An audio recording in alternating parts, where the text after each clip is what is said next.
Good evening, everyone. Welcome to our second budget meeting for February 8th. I'm going to call this meeting to order at this time.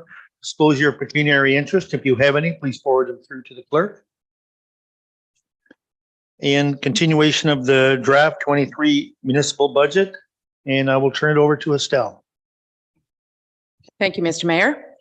Before we proceed with the proposed capital projects, I would like to just share with you a short PowerPoint presentation answering the questions that came out of last night's deliberation meeting. So if you'll just bear with me for half a second for me to share my screen.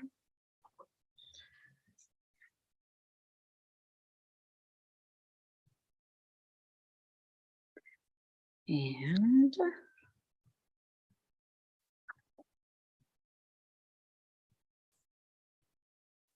how do I move this here? Sorry.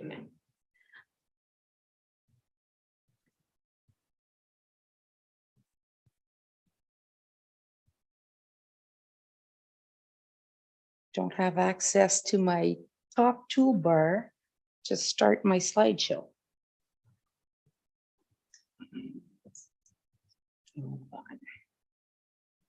Okay, well, we'll just leave it like that. It'll be fine. You can all see it. Okay. So following last night's budget meeting, I'm sorry.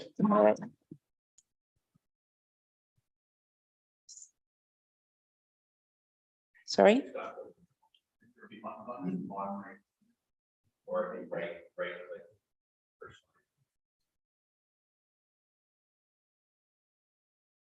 Because I don't have, oh, got it.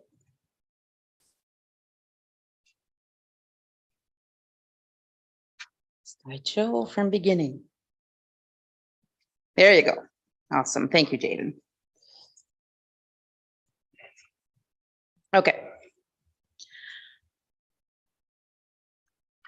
So the agenda for the PowerPoint presentation, we will first go and discuss the requested information from last night's meeting.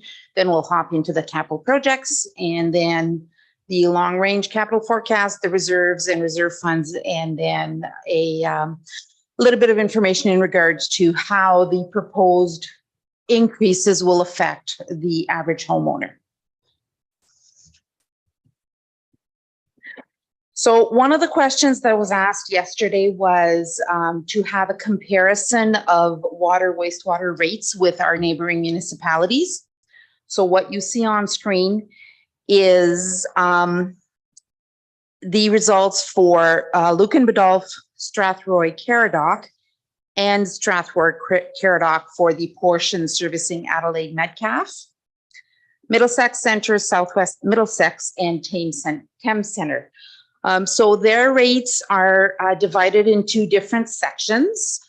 They have the base rates for both water and wastewater. They have their consumption charges, which is the amount that is being billed per cubic meter consumed. And then some of them have what they call either a capital levy or an infrastructure levy, so it's or a reserves levy. It's basically a flat fee that goes directly into their reserves or infrastructure improvements for their water, wastewater. So looking at the 1, 2, 3, 4, 5, 6th column where it says total monthly rate, that is the amount that is the flat fee on each water, wastewater bill for these municipalities. The first row is I've entered, because there was discussion yesterday about a 5% increase versus a 2.5% increase, I've entered what the rates would be for each one of those increases. So you will notice that the total monthly rate for North Middlesex with a 5% increase is $130.86. For 2.5% increase is $127.32. And then for Lucan Badolf, 8184, Strathroy Caradoc, 7678. Again, Strathroy Caradoc, but servicing Adelaide Metcalfe is 9384. For Middlesex Center, it's 9147. Southwest Middlesex is 8312, and Thames Center is 7068. The last two columns are what their consumption rates are. And again, there is a very wide range in here from 79 cents per cubic meter all the way to $3.88 per cubic meter. So just having a look at this table really does not give you the information as on a monthly basis, what is their total fee. So the next slide, I've showed you what their annual cost would be for both water and wastewater for the same municipalities. So looking at the second column, the total base amount, that's basically their monthly flat fee times 12. The total consumption, I've done this example based on 180 cubic meters per year, because that is what the average household consumption is. So for the different municipalities, you will see a very wide range from $291.60 for the year to $1,238.40. So the last column shows you the total annual billing for each municipality for an average household consuming 180 cubic meters for the year. So we are truly comparing apples to apples from one municipality to the next. Any questions concerning this? Questions at this time? I can, if I know how. Ah, that wasn't it.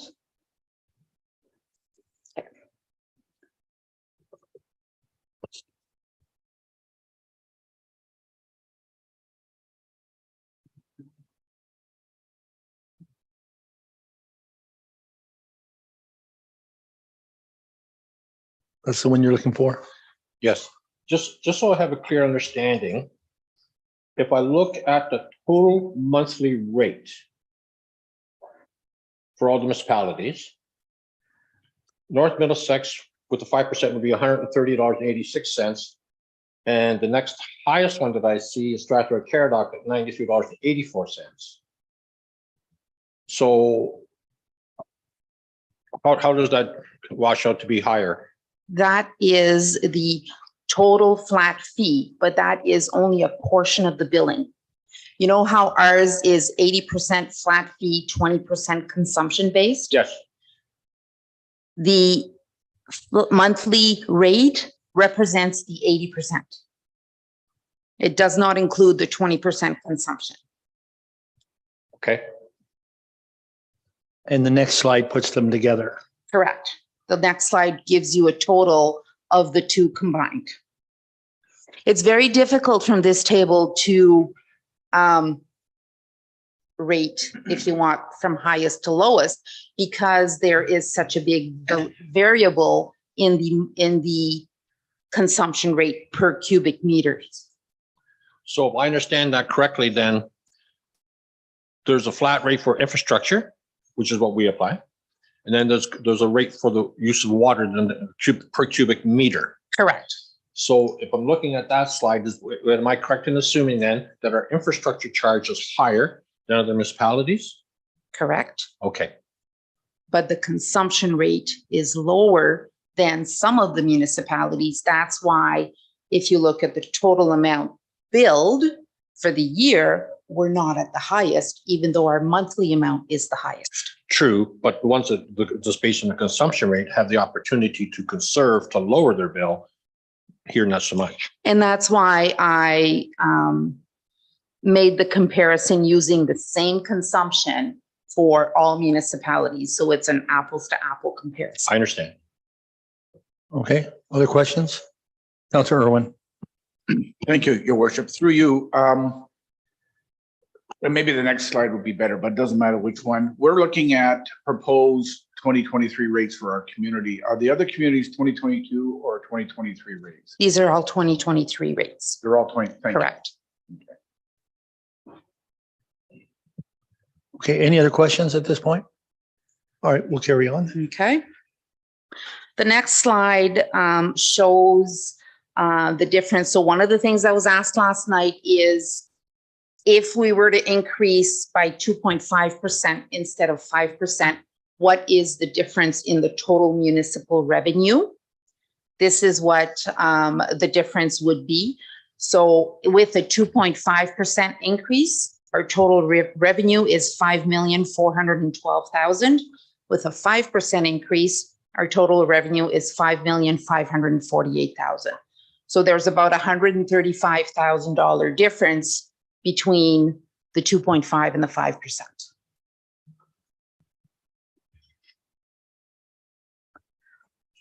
So what you see on the next slide is you will notice the same two total revenue numbers for the municipality. And this is where you'll see the difference of $135,555. The next two rows, what I did was I've made the calculation for the two lower categories in our structure, in our billing structure, for the 0 to 75 cubic meter consumption for the year. So that with a 2.5% increase, their total annual billing, and for them, I did a 75 cubic meter consumption, is $834.36 if we go with a 2.5% increase, or $854.91 if we go with a 5% increase, for a difference annually of $20.55. For the next category, 76 to 250 cubic meters, that is the category that most of our residents are in. Here, again, I use the 180 cubic meter consumption for the year. It goes from $1,864.44 with a 2.5% increase to $1,915.92 for a 5% increase, for a difference of $51.48 annually. And this is for the average household consuming 180 cubic meters during the year. Okay, Councillor Cornelison. Thank you, Estelle. Does that, I noticed it says water, wastewater, so that is the urban, what the urban people would be paying for That water and is sewer? for everybody within the municipality of North Middlesex. No, I'm talking about wastewater. I don't pay wastewater. Yes. So that's only the town Correct. with the treatment Correct. plants. Yes, Okay. that is for wastewater and water, absolutely. Yeah. Any other questions? No other questions? Okay. So one other thing, so before I move on, are there any other questions for water, wastewater rates? I have one that I meant to ask you ahead of time and I didn't. I apologize, but it is, and this is just a question for going forward. What would be the impact if we went from a 3-year average to a 2-year average? I cannot answer. I know that that's off not the a top quick of my answer. head. That's No, not a it's quick answer, and I meant to ask you, mention it to you earlier today, but I wonder if that's something, information that we could get. Certainly. Because of I will use an example of, I stopped feeding cattle or something like that, and they're still paying on that high rate for, the average of 3 years. I know there's a reverse side to that as well, but making it a 2-year average instead of a 3-year average. So if I have somebody has a water leak, you're not paying for that water leak for 3 years. I think that's just something, I don't think we have to have it here for now, but I would like to find that out for council. I think something good for council. Councillor Cornelison. Thank you, Mayor Rupp. I have another question on water, Okay. according to our presentation from last night. And as I look at it, I'm looking on page 2 of the water, where connection and inspection fees. So I'm assuming the connection is a new residence. Yes. And if I look at it, the total, I believe in 2022 is $35,000. But my understanding was the connection fee was roughly $11,000 per residence. That seems low, given the number of homes that are connected. It does. If that's I don't have a copy of my user fees and charges with me. Can we get that answer? We can get I that can. answer. I don't need it tonight. Absolutely. I'm just, Yeah, it's just it was an observation I made. Maybe at some point, if we take a break okay. later on, I can, because if Perfect. that is one of the, yeah, I can go look at it during the Okay. break. All right. Thank you. I won't have time during the break to answer your question, though. No, this isn't a quick question. Go ahead, Jaden. Yeah, I just may be able to add some context to that. So a lot of the new houses that come online, rather than paying through that revenue stream, they would pay for their water connection through their development charges. So that's where probably like all the new houses that come online through new subdivisions, those are it's a different revenue stream. Okay, so then this one GL account would be more for, let's say for some reason a house had been disconnected and they want to reconnect to the system. So it's not necessarily for a new residence, a new property. So development charges, but in the rural areas, the development charges are significantly different. So I'm assuming that if a house was built on a side road somewhere out in the rural community, historically in the past, the septic system approval and the water connection fees had to be paid upfront before a building permit was issued. Is that still the case? Yeah, if we could, I guess, look at that at a break and get back to That's Councillor Canelson with more information. Okay. Yeah. Okay. We'll get back to this one. Any other questions on this presentation so far? No. All right. Okay. Carry on. So the next slide, one of the questions that was asked yesterday, there was a discussion in regards to the $75 monthly allowance for council members that had not been adjusted in any way since 2012. So it was implemented in 2012 and it was at $75 and it is still at $75. So asking our neighboring municipalities, these are the answers that I got back from them. They are all paying mileage as per CRA rate, which is 68 cents per kilometer. That is for, I'm assuming, I didn't get any more details than that. But in our case, for our council members, the allowance is for the traveling that you do within the municipality to help with your mileage there. And it does not include if you have business outside the municipality. So my recommendation would be, since it has not changed since 2012, and to better reflect inflation, which we know right now is sky high, to increase the monthly allowance from 75 to 85, if that is council's wish. Questions, comments? Any comment? Everybody's nodding their head yes, I believe. So we do have a council remuneration and expense policy, which does outline the $75. So we will bring that policy to council in the near future for the modifications. Okay? Yep. The next question I was asked is, when was the last time the municipality went into an RFP for our municipal insurance? And it dates back to 2003. Now, it's been a very long time. The renewal has been done for 2023. If council wishes that we go into a request for proposal for the 2024 insurance, we can do so. Having said that, there are very, very, very few insurance companies who do municipal insurance. There's only two that come to mind. Maybe there's more, but I'm not thinking that the uptake is going to be very high if we do go into an RFP. So again, 2003 was the last time we went into an RFP for municipal insurance. Question on that? Councillor Canelson? I do have a question that's somewhat related to insurance. I know that I did ask our insurance rep some time ago.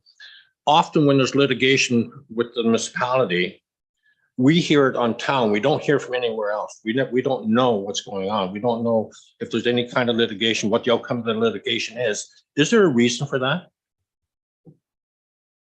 Through the mayor to Councillor Cornelison, since I've been here, I am not aware of any litigation or insurance claims that have occurred.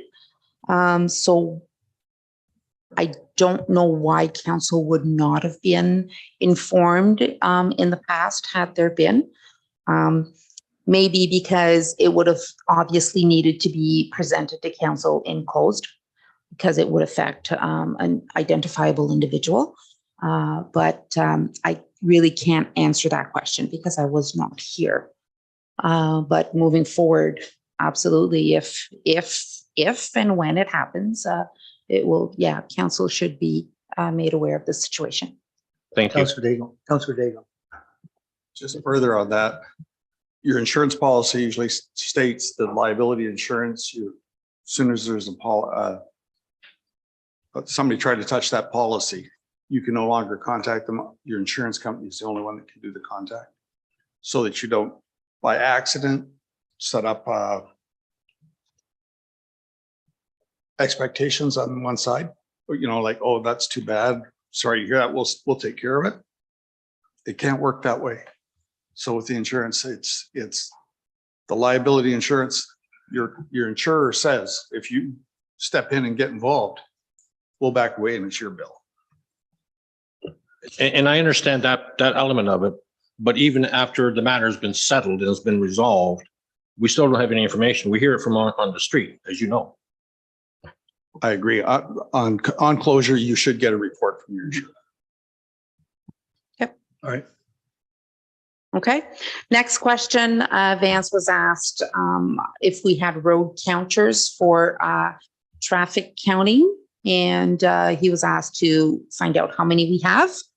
So we currently have 5 digital road counters, 1 analog, and 5 radar signs with traffic counting capabilities. Questions? Okay. We're ready to hit the capital projects. So what I thought that the process we could follow tonight is just go over every capital project before voting on whether or not council wishes to proceed with the capital project. So you have in the back of your mind all of what we're proposing. And once we've done the list and we've discussed each project and so on and so forth, we can come back at the start and go down the list and vote on individual capital projects. Does that work for council? We'll ask questions as we go, but then we'll vote on them at the end. So, yeah. At the end. So it's probably easier. You want the capital. Yeah. So easier for you to go in your binder for us to go down the list. So in the first category under administration and or policies or studies, the fire master plan. So Greg, did you want to elaborate? It's a master plan. It's pretty self-explanatory, but if you want to have anything to add. Yes, thank you. What I'd point out is North Middlesex is going through a period of unprecedented development. In the past few years, we've also identified some challenges, water being one, and what a fire master plan would give us is a roadmap of how to deal with some of those challenges over the next 10 years. And that's typically the life expectancy of a master plan, as I understand it, gives us 10 years and then we reevaluate. Questions from council? Councillor Cornelison and then Councillor Nerda. Thank you. Greg, my only question for you is, and I totally understand the need for a fire master plan. And you made reference to development, which is ongoing, but it's not really in full swing yet. Is it a little premature to do that this year? Would we be better off to wait until there has been some development established and it's ongoing? I think that there's, through the councillor. Yep. Mayor. I think that there's some advantages and disadvantages to waiting. If we become reactive as opposed to being proactive, depending on when we can engage with this. If we start the process now and we're ready when that development takes place, then I feel like we've gotten ahead of it. If we're reacting, maybe not so much. So if we start the process now, will the master plan be completed this year? Or are you looking at initiating the process and having it done next year? As I understand it, it takes several months. One of our neighboring departments initiated it late last year. They expect it to be delivered early this year. So I think we're looking at a period of 4 to 6 months. As part of our proposal, we're also looking at the community risk assessment, which has to be done by July of 2024. Councillor Nerda, that's the question you had? Councillor Irwin, I think you had your hand up. Thank you, Your Worship. Through you, when was the last time our community conducted a fire master plan? This will be our first. Any other questions on this? I do have some questions on it, but I think it's more the scope of it, and that would be later on, those questions that I would have. Okay. No other questions on that? All right, Thank you. go ahead. Okay. The next one is the zoning bylaw update. I don't have a lot of information. Jaden, step in if you do. This is, as you all know, our planning services come from the county. And when I spoke with Stephanie about this, she says it's happening in multiple municipalities within the county. And it is an update to the zoning bylaw. I apologize. I don't know a lot about how this works. But these dollar values were given to us from the county. Can we get some feedback maybe from Dirk We can. on more, the purpose and the scope of what that is? Yeah, by all means. Questions from council? Councillor Canales. And my question is for you, Mayor Rock, if I may. Do you know if the county's master official plan has been accepted by the province yet? It has not. Okay, thank you. Councillor Daigle. That was my question also, in that, should we not be looking at our updating our official plan before we do the zoning bylaw? That's The zoning bylaw implements our official plan. And I think that's with getting that information. I think that's a great point to it, which should be ahead. Councillor Irwin. Yeah, just to shed a little light, I recently attended the Roma conference. I went to a session on this, and the process of approving municipal official plans by the province has ground to almost a halt. Yep. It's going very, very slow. So if we're anticipating anything, we may not even have that approved on the county level this year, I understand, for that session. Yeah, that's where it's happening. It's sitting at the province. It's been done for a bit. Councillor Keel. Thank you, Mayor Rob. Is there any particular reason why, or is it just at that level? Go ahead, Councillor. Well, the minister said, when asked that question, they want to get it right. Quote unquote. Okay. So there's the answer. Okay, any other questions? I think if we get some more information on this particular one and timing of it. Okay. Moving on to the paved road condition assessment. So Jaden, if you would like, or Vance, if you would like to speak to that. Sure, I'll speak to that. So the paved road condition assessment, the purpose of this project is to have an engineering consultant complete a road condition assessment for all our paved roads in the municipality, not including county roads. So we have about 100 kilometers of paved roads. To my knowledge, this has never been done in North Middlesex, but it is best practice. And it was a recommendation from our previous asset management plans to complete this. So what the project will provide, it will give us data and information on the condition of our paved roads that we can input into our asset management software.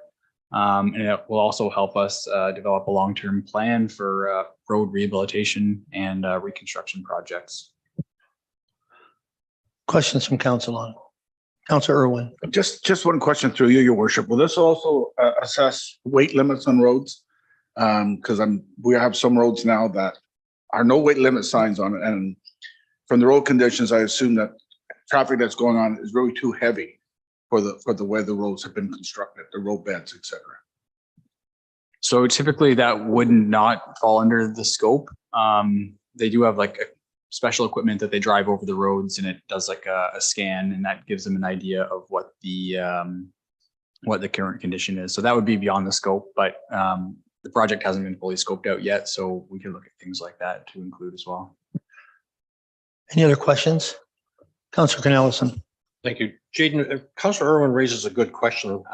For an example, I live on a paved road out in the rural area, Sylvan Road, which was paved in about, I don't know, 16 years ago. But the amount of heavy construction trucks, and I'm talking big gravel trucks, heavy equipment trucks, it has increased significantly on that road, but it's never constructed for that type of vehicle. And I've asked in the past whether we can't put in a half load limit on those roads, but I've never really gotten an answer. So I'm wondering, would it not be advantageous for us to implement a half load policy on some of our paved roads that are not built for that type of traffic? Yes, it certainly could be, and that could be something that Vance and I look into, where we do implement those and what our program is for implementing load limits on roads. And just to follow up to that, if that was implemented, would bylaw be then enforce that policy, or would OPP, or who would enforce that? I don't have the answer to that. I believe it would likely fall under the jurisdiction of the OPP or potentially MTO. I know bylaw cannot typically enforce on moving vehicles. Any other questions? Councillor Keogh. Thank you, Mayor Rob. Councillor Cornelison, are you looking for a half load limit just for the spring months while the frost is coming out of the ground, or complete through the year? I'm talking when the roads are most vulnerable in the spring months. And again, I wouldn't expect it to apply to the agricultural industry, but primarily, like, I don't want to identify which trucks they are, but there's several construction companies that utilize that particular road versus coming through Park Hill or using a county road, because there's less traffic and they can certainly get to the destination quicker. But that road is not constructed for that type of traffic. So a seasonal half load limit is what you're That looking for. would be preferable, yes. Okay, thank you. Other questions? I would have one on this, Jaden.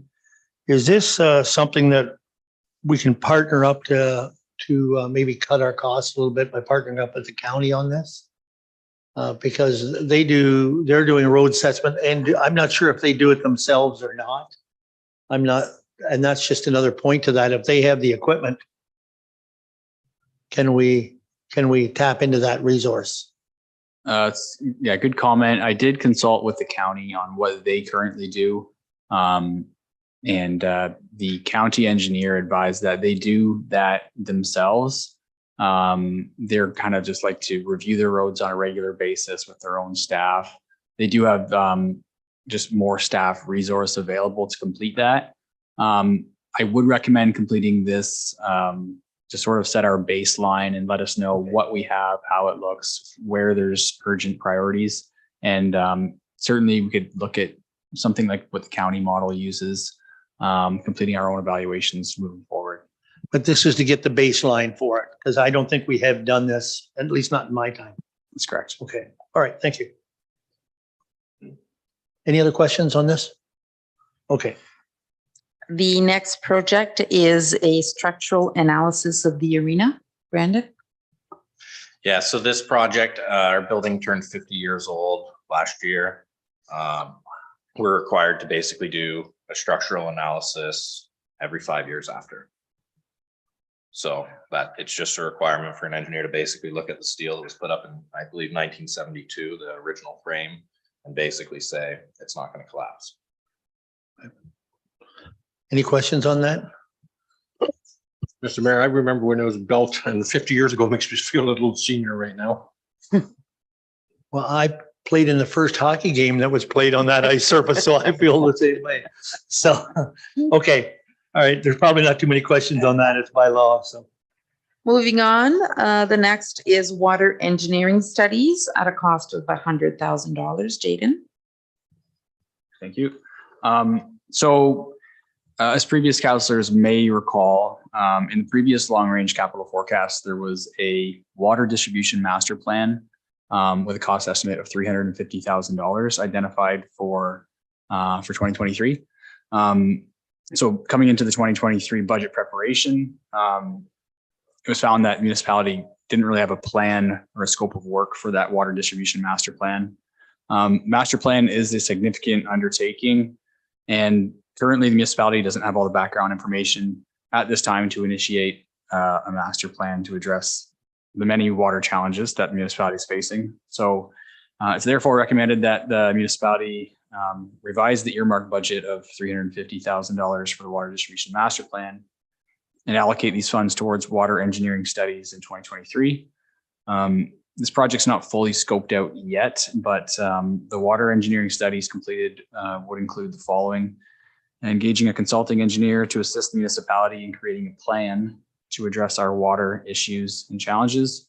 And these issues and challenges, council may be aware of them from previous information from staff, but the municipality does have that vast network of water mains, approximately 475 kilometers, with a replacement value in excess of $250 million. And as we know, these water main assets are not going to last forever, and we need to have a plan in place, including a financial plan to maintain, rehabilitate, and replace them. So there has been previous studies done, like the water rate study looked at that, or asset management looked at that. But having a consultant on board to help us develop a plan for what we are going to do. There's also the issue and challenge that we have of water loss that council should be aware of. We have water loss upwards of 50% in the municipality.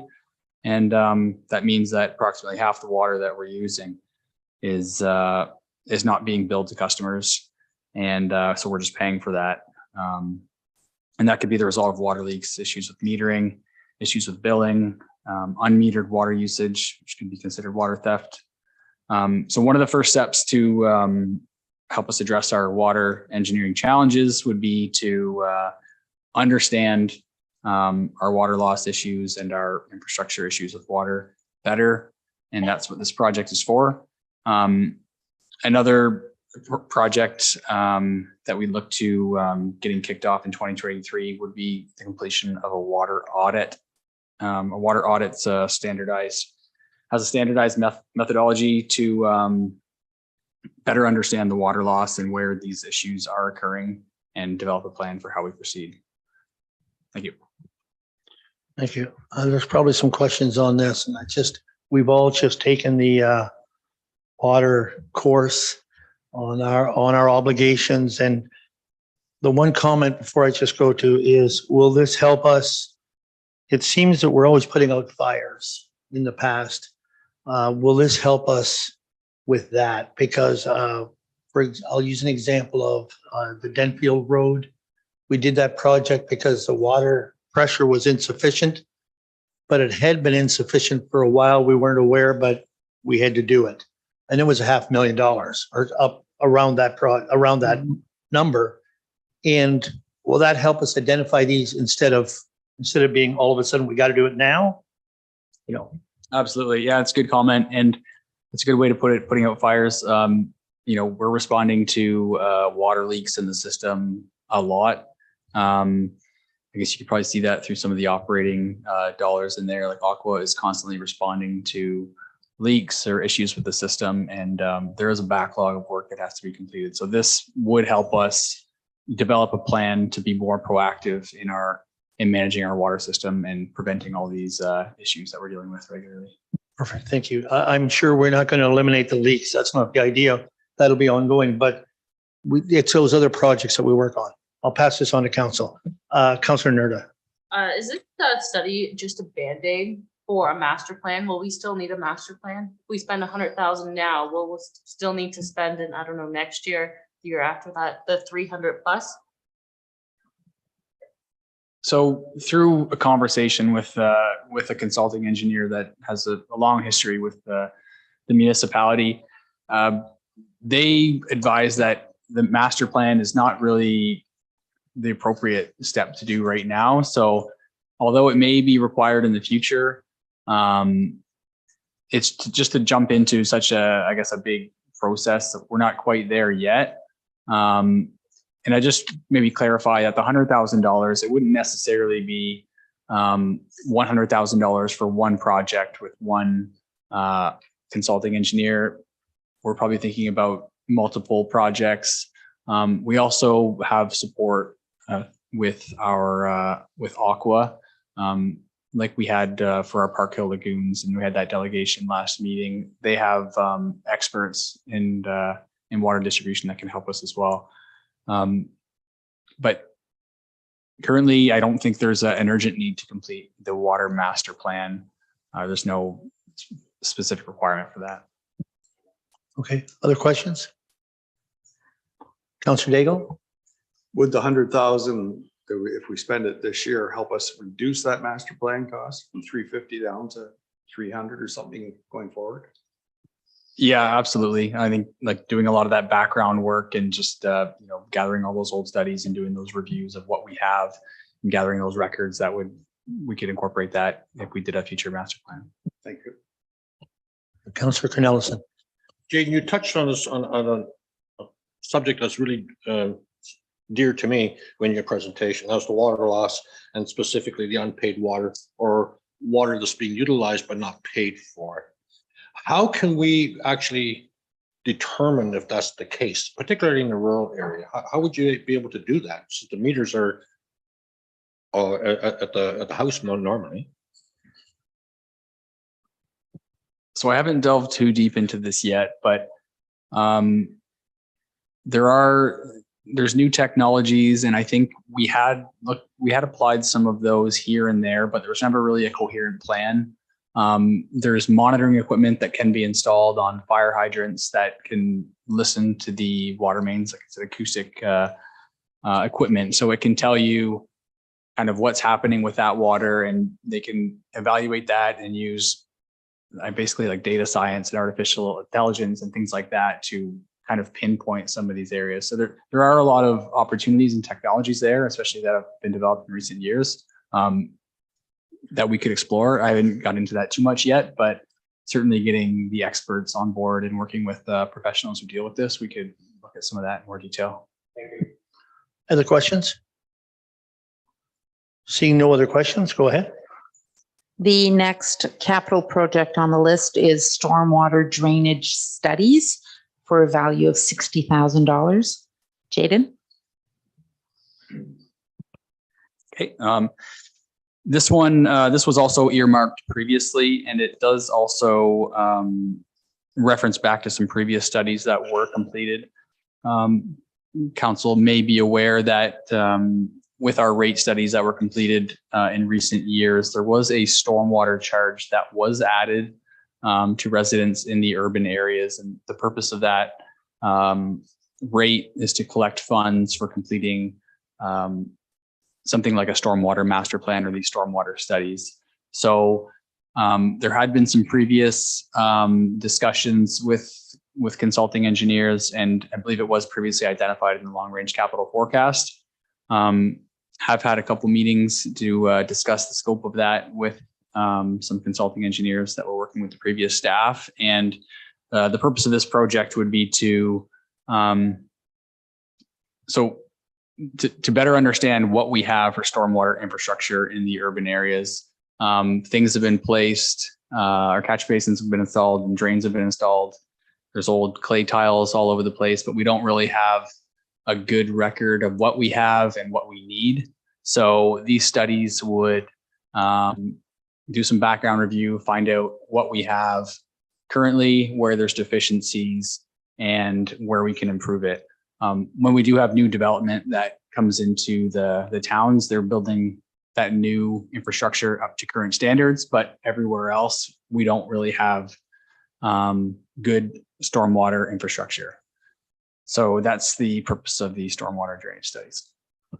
All right, questions on Councillor Keel? Thank you, Mayor Rupp.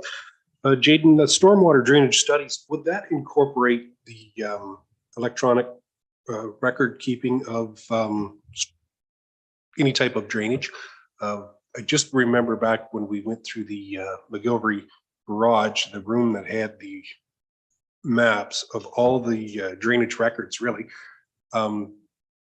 Would that 60,000 incorporate any type of categorizing or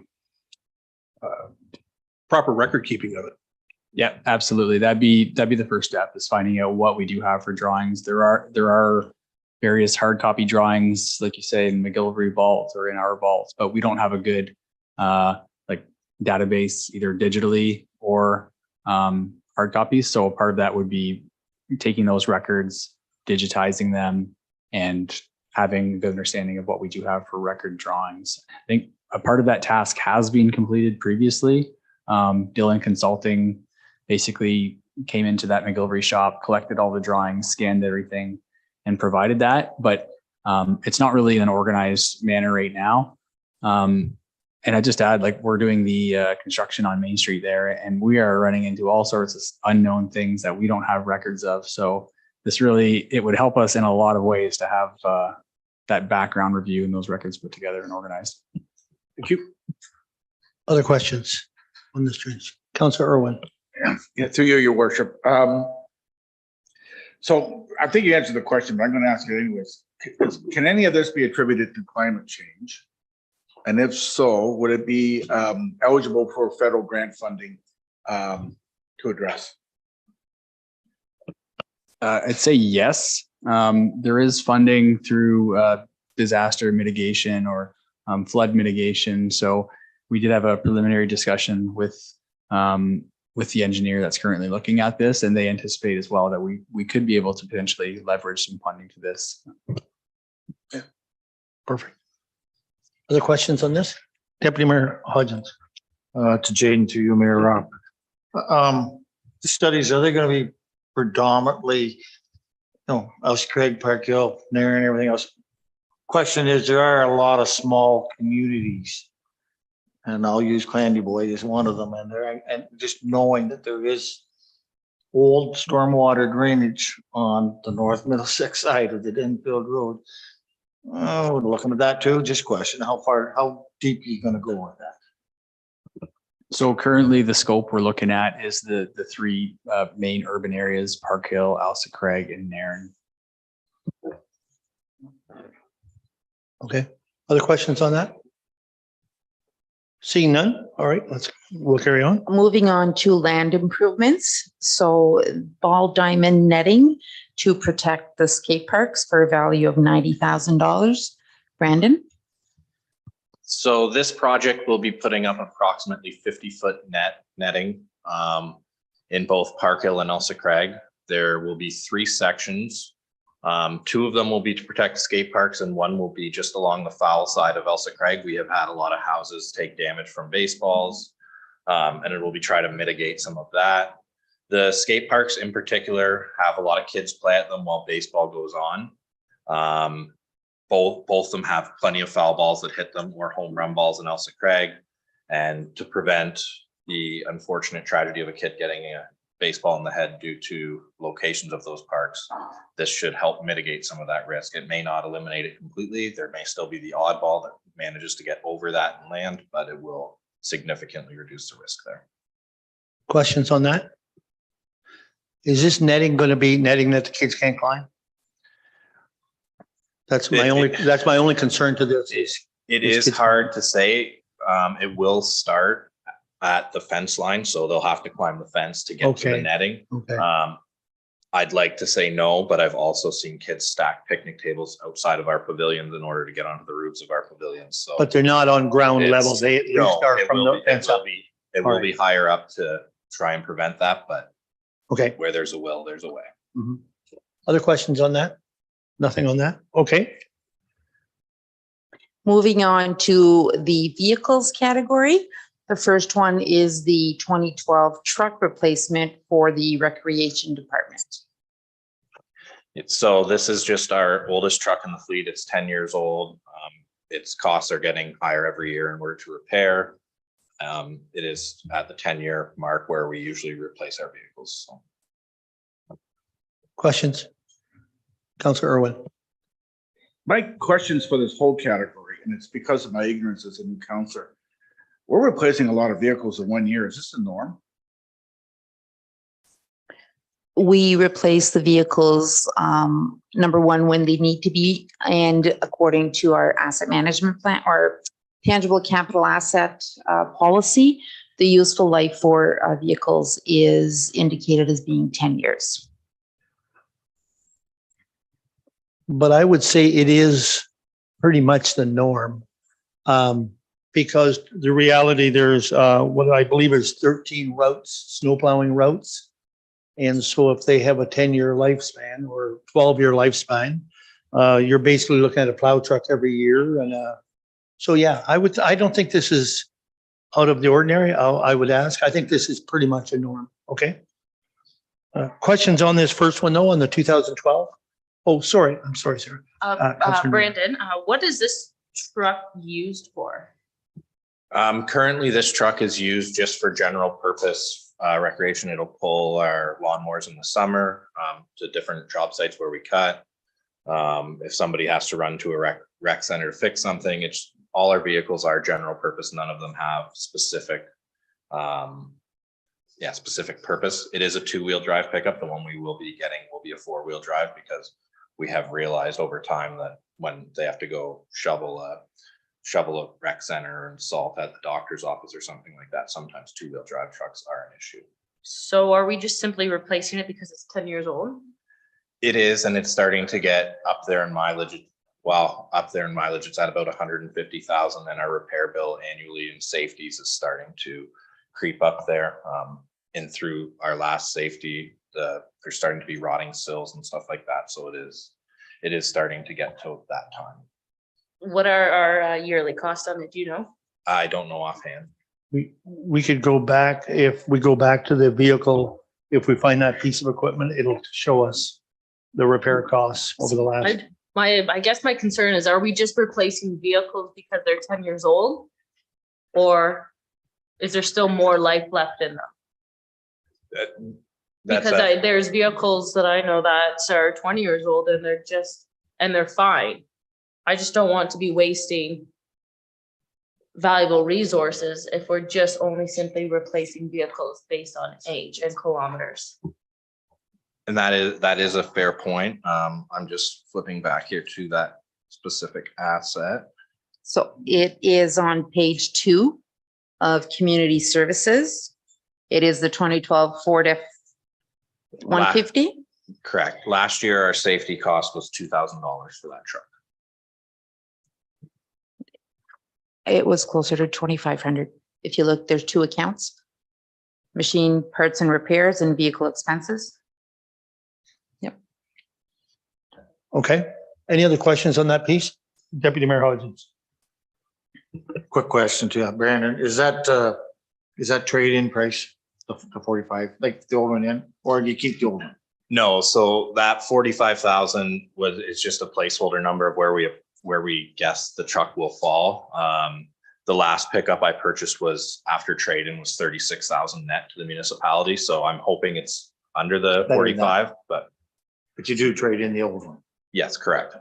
Was that before COVID or after that pricing, that last? So that would have been 2019. That's the last time that a pickup's been replaced in our. Okay, so it was a little before. So that does allow $10,000 extra for, okay, because, all right, any other questions on? Well, I'm just saying the post-COVID, unfortunately, the prices are more. Councillor Keel. Thank you, Mayor Rob. It's more just a comment to Councillor Nur that sometimes these trucks don't have an exceedingly amount of kilometers. However, the bodies rot out, the are salted, they do sit in, they thaw out in the constant freeze thaw cycle, and they do have a tendency to look kind of tough after a few years. So, Gentlemen, other questions on this? No? All right. Next capital project is the replacement of the 2013 Ford F-250 for Public Works, valued at 72,000. Vance. Thank you, and good evening. In this situation, what we have here is a We're recommending that we replace a 2013 3/4 ton 4-wheel drive regular cab pickup. It's the mileage on that vehicle is just over 300,000 kilometers. Normally, from experience and from my experience with fleet studies as well, usually around the 150,000 mark is usually when a company or a municipality will look at whether or not that vehicle is what the maintenance costs are and so forth. So in this instance here, for this particular unit, I'm recommending that we replace it with a crew cab. And the reason for that is right now, the Public Works Department primarily has regular cab pickup trucks. And those trucks are used to move equipment. They're used to move men and materials, tools, instruments, like survey instruments, for example. And so in this instance, that's why the value here is there's an increase. And when you're looking at a heavier 3/4 ton vehicle and so forth, that's why the prices are up as well. So that's essentially why there's an increase there, and why I'm recommending that we go to a full crew cab. All right, questions? Councillor Cornelison? Thank you. Vance, I understand the need for the truck. Are you talking about a full 8-foot box on this truck? Through your worship, yes, that's correct. Okay, my understanding is from an associate of mine, a friend of mine, just tried to find one, and they're very hard to find. And I think the county is experiencing difficulty with those trucks as well. Good luck. Through your worship, actually, that's a very good point. And also with this budget, if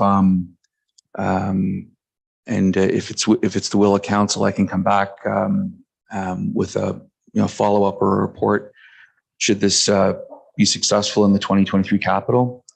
If I'm unlucky or unsuccessful with respect to getting a vehicle like that, then potentially we can look at a used vehicle.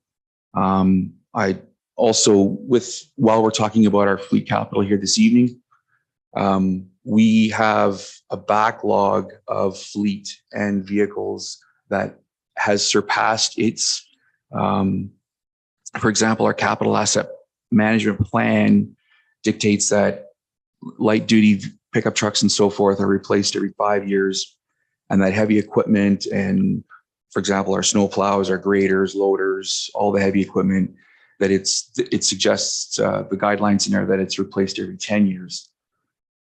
So I've gone back through and I'm kind of taking a little bit of an opportunity here to kind of provide a bit of an explanation.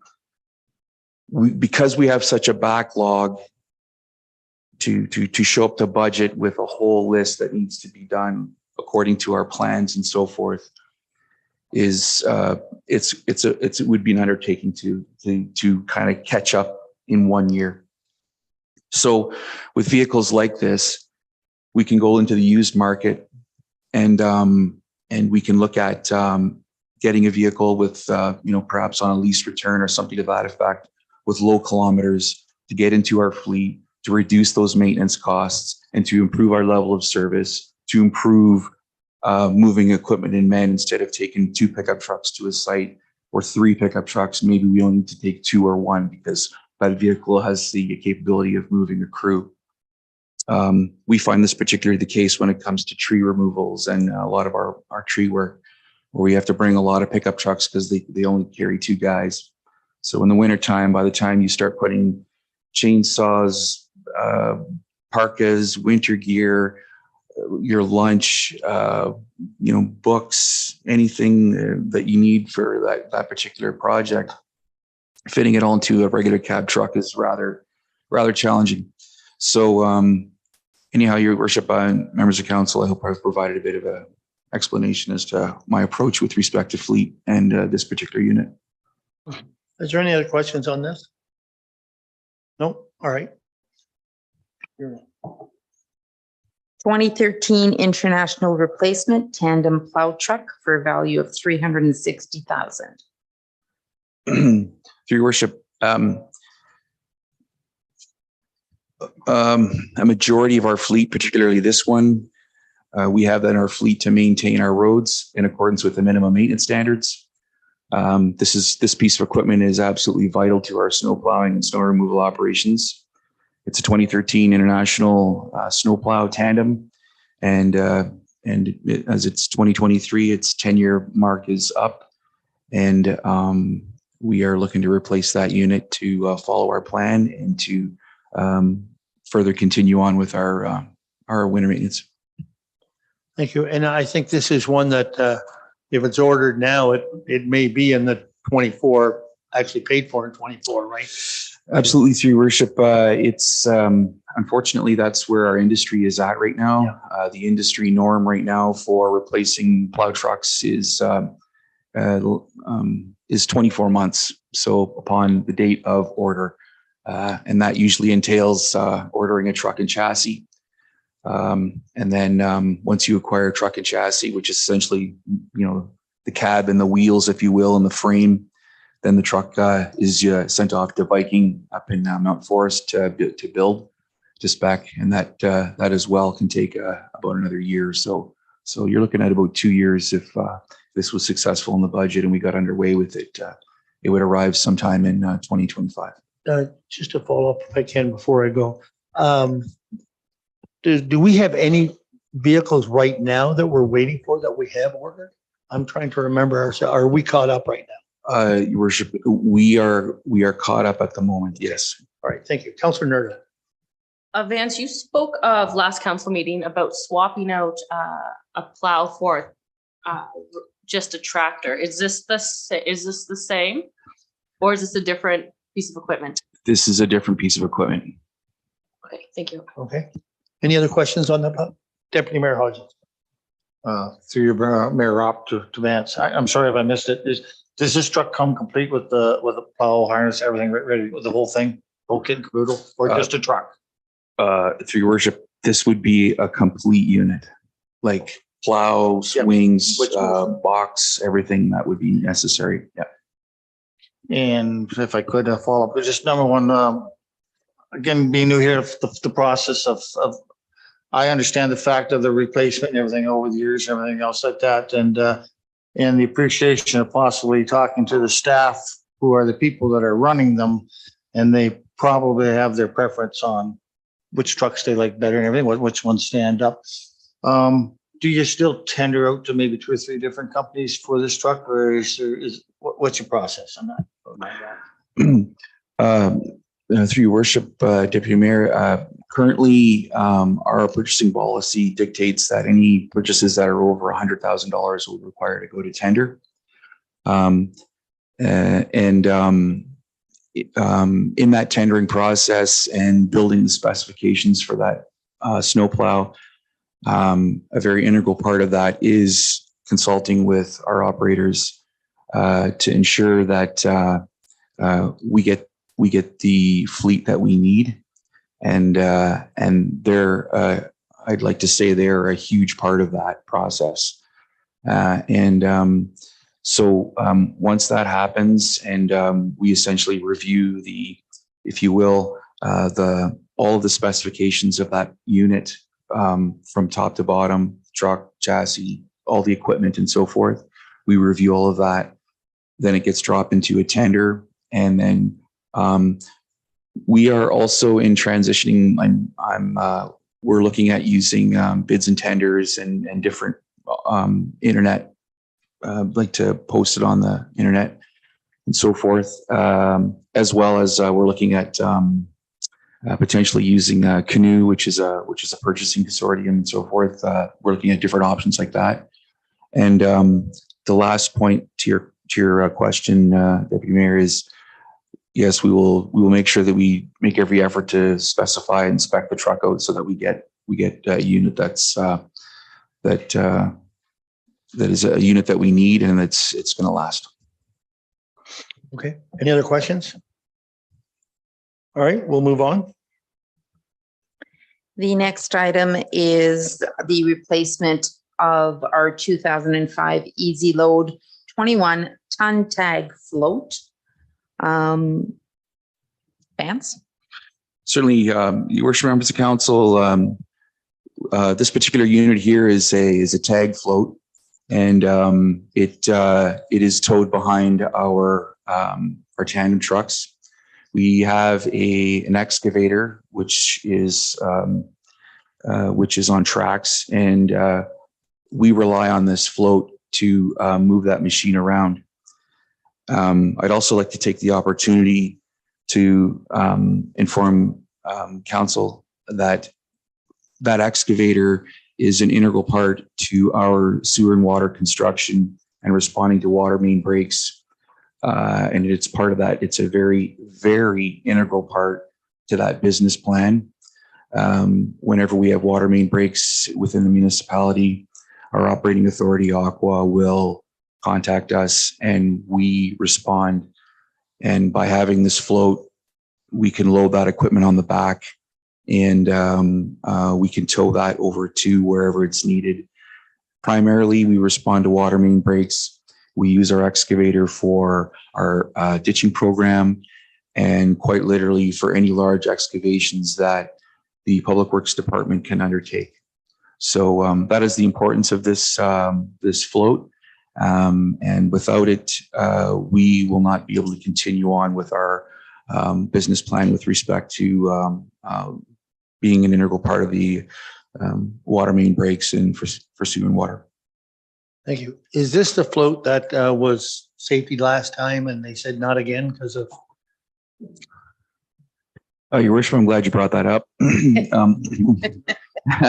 Just to and to speak to also to speak to to speak to Councillor Nerda's questions about when to replace the units. We've had this every year. This float trailer requires certification, so we brought it to our mechanics, and they essentially said they were not confident that this would pass certification again due to the corrosion and due to the age of the float. So that's also an important part to this presentation. So thank you for that. Well, I think that's an important part of this, that we need to replace it. So any questions on this? Deputy Mayor Hodgins. Just a quick question. Again, maybe goes back to the big truck before you talked about the trailer. Where do you dispose of these things afterwards? Like trailer, you might get that this year. Trucks in the 24, but at the end, like just put them up for sale for anybody to buy, or do they go to an auction? Well, there, through your worship, there's 2 ways of doing that that I'm aware of, potentially 3. As mentioned with Brandon's presentation, you can, if there's any significant or decent value in the unit, you can trade. So with we often find that with our graders, a trade-in value of the grader is quite substantial, and it'll offset the cost of a new capital purchase.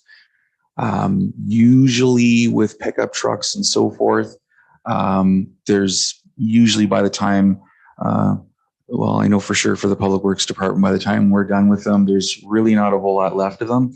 And so the best way that we do that, the second way, is to go through Gov Deals, which is a website, and it essentially is the place where all government surplus items go, and it's a very open and transparent way to auction off your asset, and so that council's aware that is everything. So that's desks, anything that you have that the municipality has that they declare surplus can go to Gov Deals, and it's for, I believe it's for the open public. Yeah, it's for the open public, for anybody, including other municipalities, to bid on that particular surplus unit.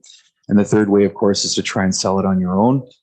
I have experience with doing that, and it is an extremely, extremely time-consuming endeavor, because even though you declare or say that it's as is, as soon as someone is interested in it, then staff have to take the time and drive over and show them around. And for example, if it's a motorized unit, start it up and you then become sort of the equipment or vehicle salesman because the municipality is trying to sell it. So I often will recommend that we go to Gov Deals. So yeah. Okay, any other questions on the float? No? The next one is a compact 4x4 crew cab in order to repurpose the existing 2021 F-150 to Public Works. It is for infrastructure and operations as well as Public Works. So I don't know if it's Jaden or Vance that would like to. Let me speak to that. So your worship, members of council, essentially the outside the administration office, we have it's a 2021 F-150. It's a new, very, very new truck. And essentially its purpose is to move around admin staff, such as for the purposes are for the drainage superintendent to use that vehicle to get in the field. And its purpose is for, well, actually it's essentially for anybody in the office who wishes to use a vehicle for company business.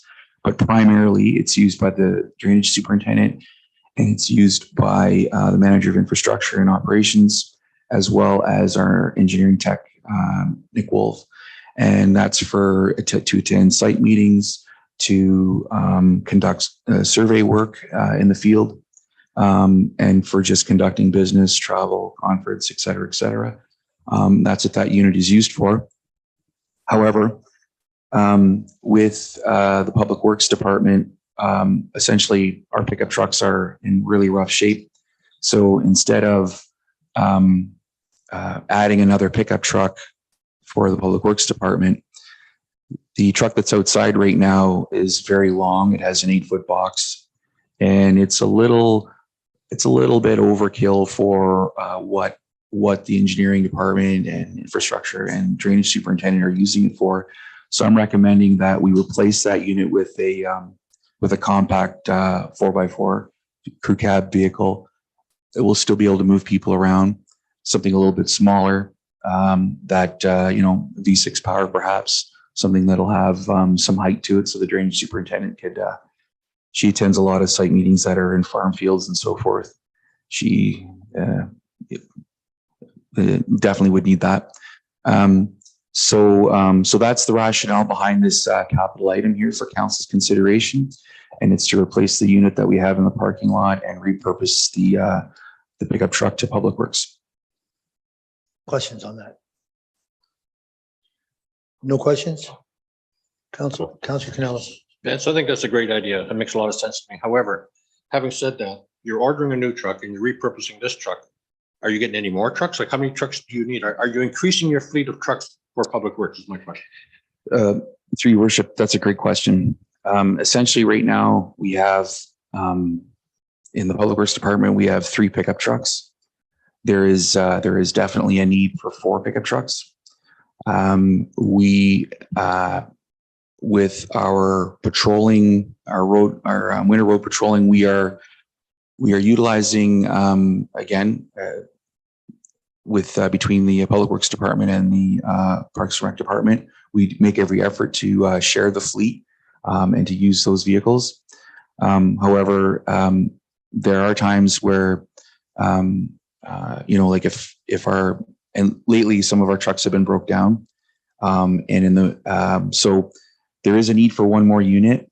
Where necessary at the moment, I've been just using, if I use my own pickup, then I'll put my mileage in if necessary. But yeah, we're needing just one more pickup truck in our Public Works fleet. So, Any other questions on that? Seeing none? Go ahead. The next capital project is a refurbishing of a trackless MT57 sidewalk tractor. Vance. certainly.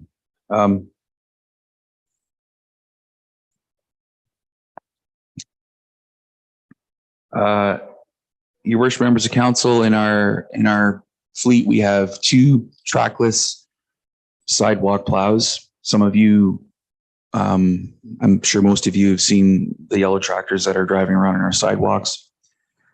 The one that we have on this for this capital replacement is a 2003.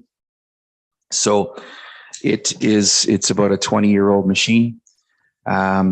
In this instance here, the trackless company, there's two options to replace this unit. It's either to replace the unit with a brand new one, or this company has a refurbish program where they will take your existing unit and they will essentially rebuild it.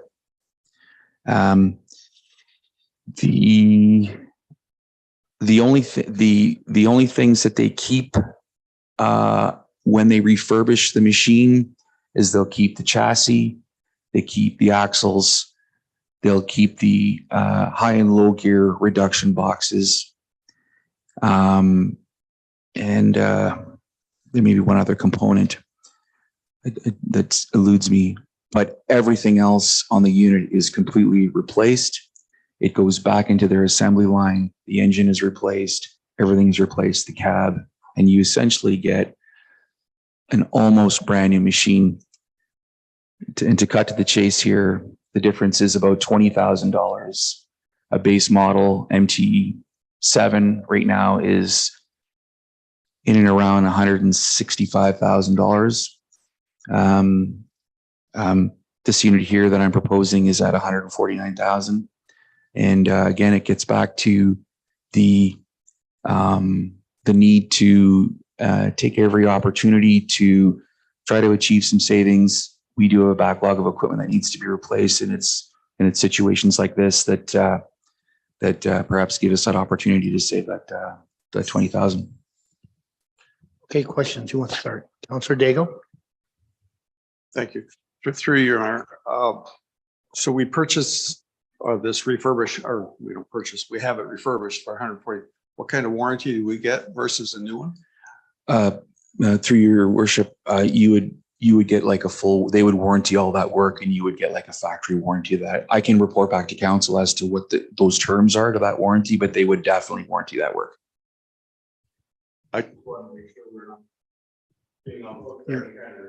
Your microphone. On the hook for any repairs that would come. If we had bought a new one and it would have been warranted, the $20,000 might not have been a big difference. Right.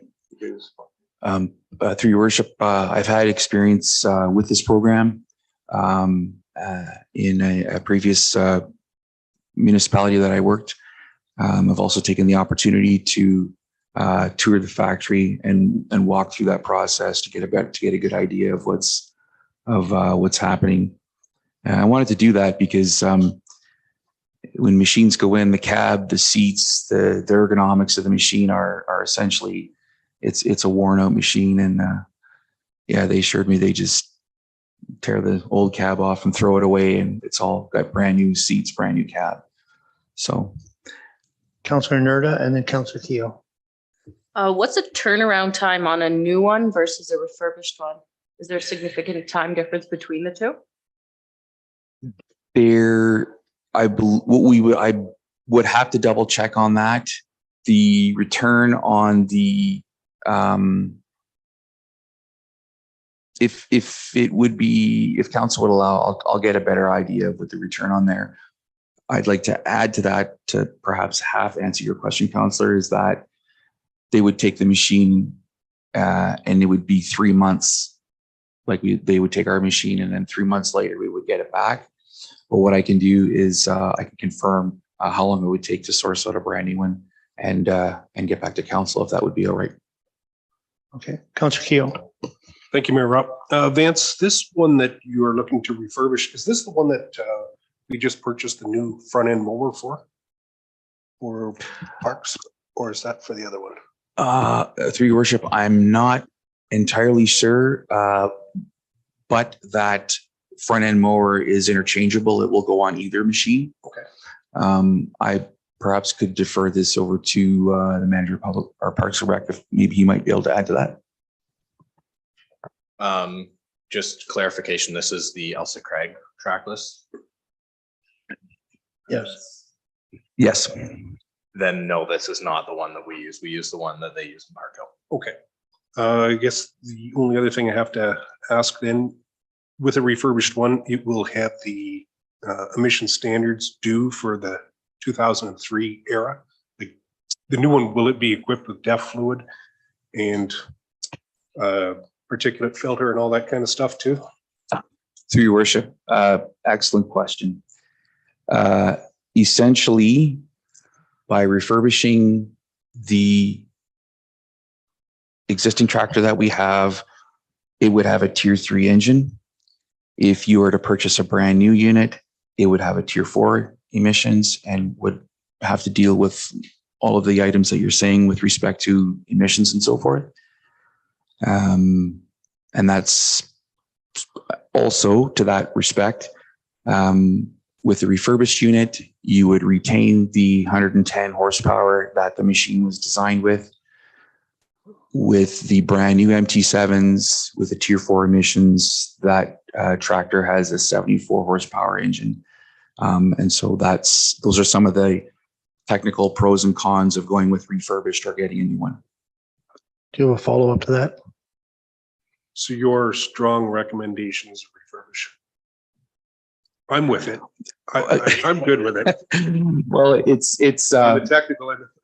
certainly through your worship. I do understand council's concern with respect to this, because this company is one of the very few companies that do this. However, when you do get your machine back, you can't even recognize it because it's completely redone.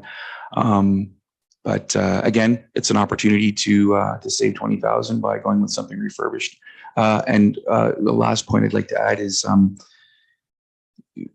we would get the same. It would last as long. I mean, the first one lasted us 20 years.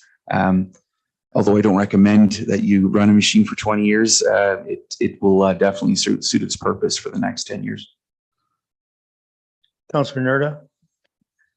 Vance, if you could just follow up on what the warranty would be on a brand new one versus the refurbished one. Through your worship, certainly. And warranty and delivery time. Perfect. Thank you. All right, thank you. Any other questions? Deputy Mayor Hodgins? One quick question through Mayor up to Vance. I don't know, I guess I'm a what if kind of person here. I assume when they take that thing, that track was down and it is 2003, so it's basically 20 years old. There'll be an inspection on and say that okay, you're leaving the drives, but what if they're worn enough to say, maybe they won't stand up for another 10 years. I'm just playing the devil's advocate card here. Sorry. Oh, certainly through your worship. And if it's like I said, due to the how unique this request is, if you'd like, I can ask those questions as well. And if, for example, if those axles are worn that bad that they can't be rebuilt, what happens next and so forth. And that's a great question. Any other questions? I would just make a comment to it. I'm surprised they don't replace the high-low on it. Is it that dependable that it's good for 40 years? I'm asking Councillor Keogh because of your research. More than likely as part of their program that they would disassemble it, inspect it.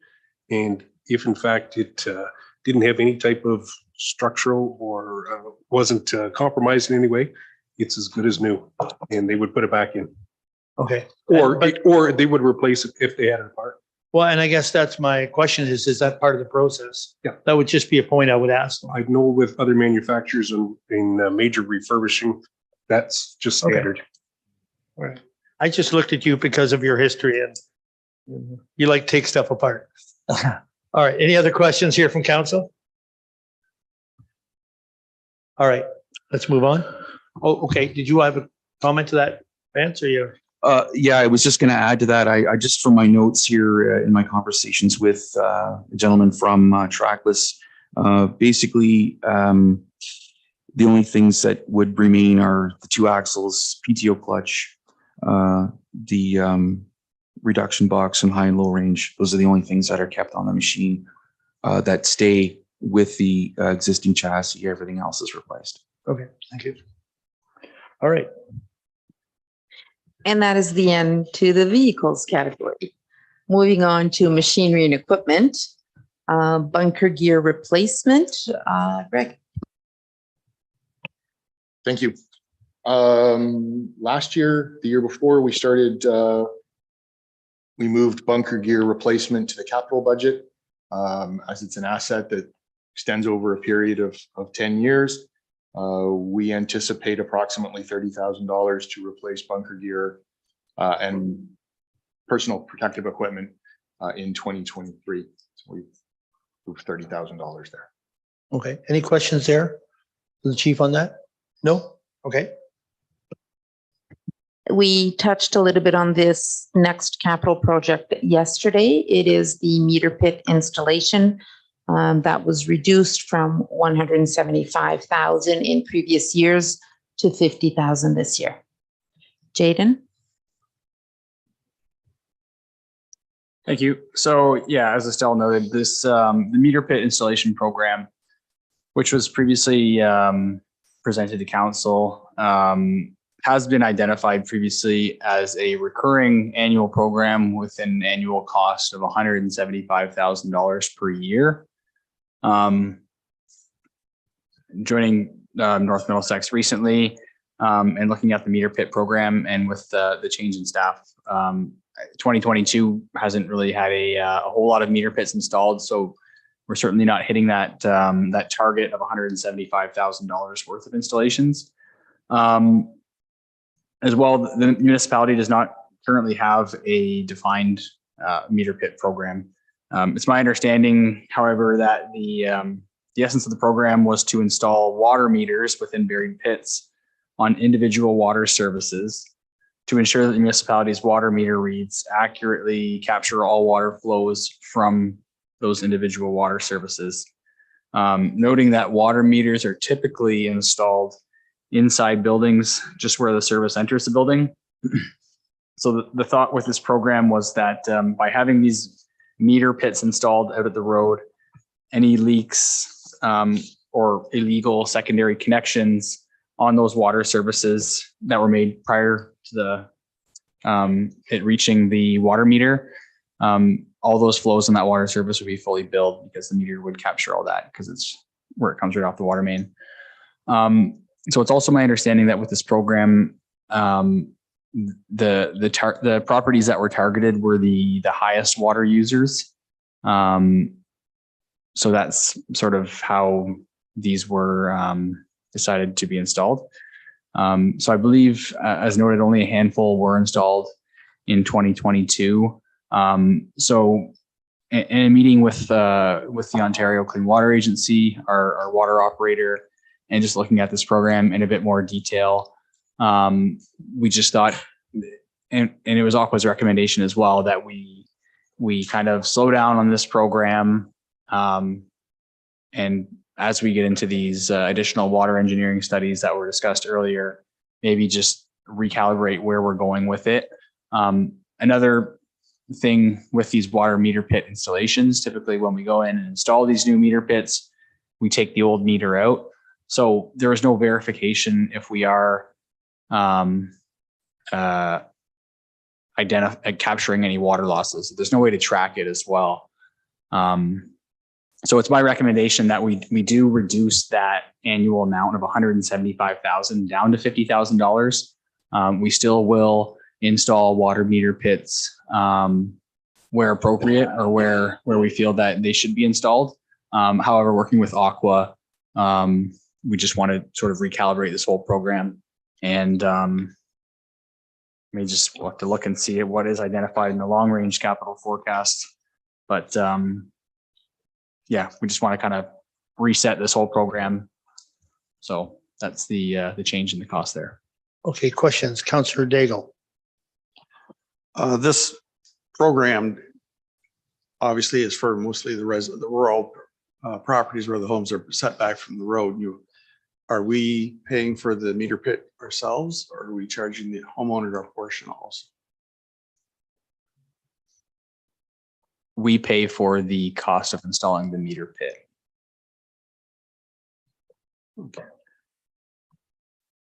On a related fact, do I know we sell water to 3 different municipalities. Do we have that metered? Where it crosses our boundary line? Yes, those are metered. Like with, this would be a function of the water audit program, would be to look at these metered amounts and make sure all that is accurate. But yes, those are metered. Thank you. Other questions? No other questions on this? Okay, we'll move on. The next capital project for Emergency Management Department is the purchase of a generator for Ye Olde Town Hall in order to make it adequate as our alternate emergency operation center. Greg, did you want to add to that? Yes, just to clarify, our current alternate emergency operations center is the Elsa Craig Fire Station, which in my role as emergency management coordinator, 2022, I was finally able to go and get some training related to that position. Coming back from that, I realized that the Elsa Craig Fire Station is not adequate as our alternate emergency operations center. I've proposed that the Old Town Hall be looked at as a replacement, that we move that to be our alternate EOC. Some other suggestions have been brought forward. I'd just like to have it in the capital budget that if we move someplace that does not have a backup generator, that we've got the means to purchase that this year if we do so. Okay, questions? Councillor Canellison. Greg, you referred to or mentioned alternate locations for an EOC. What are they? It was suggested to me today, and I've not visited the location, that the McGillivray shop might be a potential. I don't know if that has been explored, especially since the renovation there. But that is one other that was brought to my attention today that I had not considered. Okay, thank you. Other questions? I think the fact that you said there's more research to be done before, we're not just going to go buy it, but put it in the agenda or in the budget so that it's there to decide. Yes, Your Worship, I'd like to, bring this back to the Emergency Management Program Committee to consider exactly what would best meet the needs as an alternate emergency operations center. Okay, thank you. Councillor Canellison. Just to follow up to that, Vance, does the McGillivray shop have a generator backup? Through your worship, I believe there's a generator there that needs to be run using a tractor, if I'm not mistaken. Okay, any other questions there? Okay, we'll move on. Next capital project is the life cycle replacement for computers, and it affects mostly office staff, but we do have through county IT a life cycle replacement for our various computers. This also includes cell phones. So we have 1, 2, 3, 4, 5, 6, 7, 8, 9 computers slotted for replacement this year. We have 3 cell phones plus the additional, I don't know if council remembers during my presentation, we talked about purchasing cell phones for the public works operators in order for them to have tools available to them for work orders through our public sector digest citywide software. So this includes the purchase of those cell phones as well. And yeah, so that is for the value of $24,400. Questions, Councillor Nerda. I just wonder, with 9 computers and 3 cell phones, how do we get to $24,000? Through your worship, the county IT strongly recommends that we get away from desktop computers. because of what we have recently lived through with COVID, where individuals needed to start working from home. So for better utilization and the possibility of that happening again, to better equip our staff to be able to work from home as well. Deputy Mayor Hodgins. Through you, Brian Robb.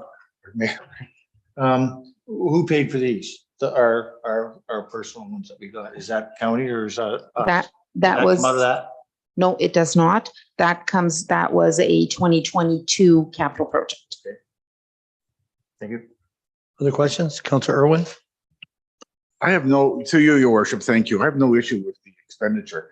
I'm just amazed in this day and age that we're running these types of devices through capital and not operating. Most institutions, these are operating expenses. Through your worship, although they are slated in the capital projects, at the end of the day, at the end of the year, they do come out of operating, but we do want to point them out to council as a capital project. Okay. Any other questions on that? Seeing none, go ahead. The next project is the digital sign in front of Elsa Craigie Old Town Hall, as discussed at the December 21st meeting of council. It was a recommendation to have a sign similar to what we have in front of Town Hall here to better, for better communication to more residents within the municipality. And that project is slated at $40,000. Councillor Cornelison. Thank you, Mayor Rob. I have a couple of questions on that particular project. My first question, and it was certainly, we found it to be an issue here, was that the sign is too low when it's at sidewalk level. If you're driving along and there's cars along there, you can't read it. You know, it's virtually blocked by the vehicles. And my second, my other part of that was, will it be accessible from this location to input information on that sign? Through your worship, office staff here will have full control of what appears on the sign. Having said that, Elsa Craig community groups are more than welcome to notify us and make use of that sign, but we are the ones that will be putting the information on the sign. Okay, and what about the height and location of the sign? That is a great comment, and that can be taken into account when we go and install the sign once it is purchased. Thank you. All right. Any other questions on that? No other questions on that sign? I would like to ask about the sign that we have, and this would be for Brandon, the sign that we have for the arena out there.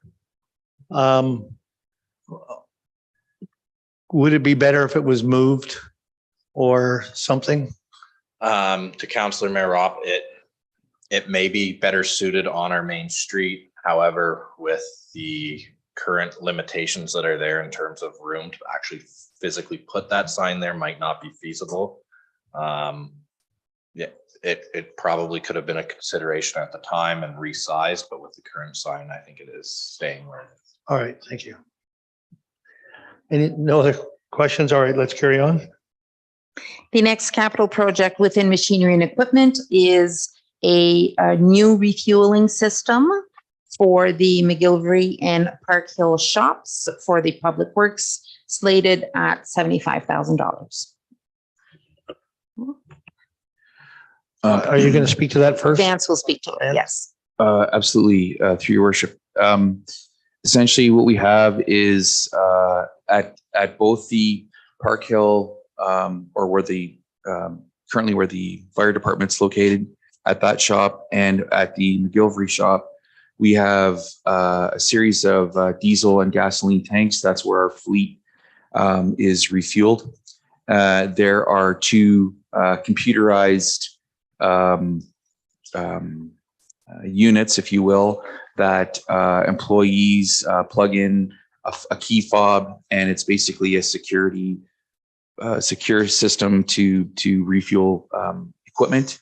They use their key fob, put in their employee number, odometer readings, and so forth, and it tracks fuel usage, and it also is a secure way to refuel a fleet. So essentially, that's what this capital item is for. The existing unit system that we have is very old. It's, and I looked into repairing the existing one that we have. It is cost prohibitive. And so I'm recommending that we replace both units at those shops. Thank you. Now questions? Councillor Cornelison. Thank you, Mayor Rob. Vance, my first question is, have we explored the opportunity of getting some funding from the fuel companies we purchase fuel from for this process? Through your worship, I have not considered that, but if it is the will of council, I can quickly look into that to see if that is an option. Well, I think anything that they contribute would be helpful. Okay. Any other questions? Councillor Keel. Thank you, Mayor Rob. Vance, so this would be a bulk fill system that would be in 2 different locations Through your worship, that's correct. with a recording device and whatnot. Presently, are we on an auto fill contract with our current fuel supplier, or do we shop, or is it advantageous to shop with fluctuating fuel prices? Through your worship, I have not had a look at our fuel contract just yet, but if it's the will of council, I can report back to council quickly to let you know what the status of that is. And secondly, I'm not sure what competitive process that took place in the past to get to where we are right now. So I guess this would go back to Councillor Cornelison's comment. If we went to a competitive basis where we are shopping for fuel, there won't be a fuel company that will want to put any containment system in for us. They would put a containment system in for us if we dealt exclusively with them. All Well, right. we are we not? That's what I'm asking. I don't know. Good question. Okay. Anyways, and Vance is going to check that just to make sure. I do believe it was tendered out, but it's been left to the same company for a few years now, but it was tendered out. Certainly, and your worship, members of council, I do understand that with some of those service contracts with fuel companies, there potentially are some synergies there with respect to leveraging some of this infrastructure that we need for our system. Okay. Perfect. Thank you. Any other questions on this? Stan? Okay, let's move on. Moving on to the facilities category. The first capital project is the Elsa Craig Rec Center cooler, slated for $8,000. Brandon? So this is the cooler in the bar of the Elsa Craig Rec Center. It was purchased at the same time that the kitchen one was. The kitchen cooler actually gave up 2 years ago. It's been replaced since. Some users have said that the temperature isn't accurate in our current fridge. We've had Best look at it. They said, you know what, it is an older unit. It is time to look at replacement. My plan would be to put a new unit in there and then take this unit out and put it in the Park Hill ball diamond booth there. So when it goes out to tender this year and we have somebody move in, there's a cooler in there. Questions on this? Seeing none? Carry on. The Elsa Craig Rec Center flooring, $40,000. Brandon? So this is for the Elsa Craig small room flooring as well as the coat room flooring. Both tile floors are quite tired. They are original floors from 91. The hope for the small room will be to blend it with the main hall. That floor has been quite advantageous for us. It is easy to maintain. In terms of cleaning and stuff like that, we've had no issues. It's very tough to damage that floor. So when we lift that floor up, our hope is that that company will be able to come in and just carry on that finish right across, buff it down, and then we will go to a vinyl plank flooring for the coat. Okay, questions on that? Seeing none? Carry on. The Elsa Craig wastewater treatment plant roof rehabilitation under the wastewater department, slotted at $150,000. Jaden? This project is to repair and rehabilitate the roof of the wastewater treatment plant in Elsa Craig. It is a recommendation from the Ontario Clean Water Agency, who operate that facility. And based on Aqua's recommendation, it is quite urgently required, and they do not recommend deferring this. It is a flat roof system, and the estimated price is $150,000. Any questions? Counselor Daigle? I'm sorry if I might have missed it. Is this the original building that was up there? At the back? I'm sorry, I'm not quite sure of the exact scope or which building it is. But I could get back to you with more The information. front on one that. was built in 2007, That sounds about correct. right. That's about but right. the other one in behind was maintained, was not maintained, maybe it was kept. And I was wondering if this is for that building.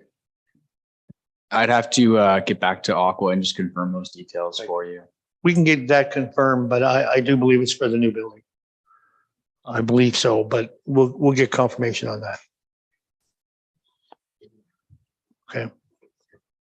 We'll get confirmation on that one. And maybe Jaden, you're checking now. Maybe we can have that answer here this evening. Right before we. Okay. Any other questions on that? All right, we'll carry on. The next one is the Mount Carmel Reservoir upgrade design in the water department at $300,000. Jade.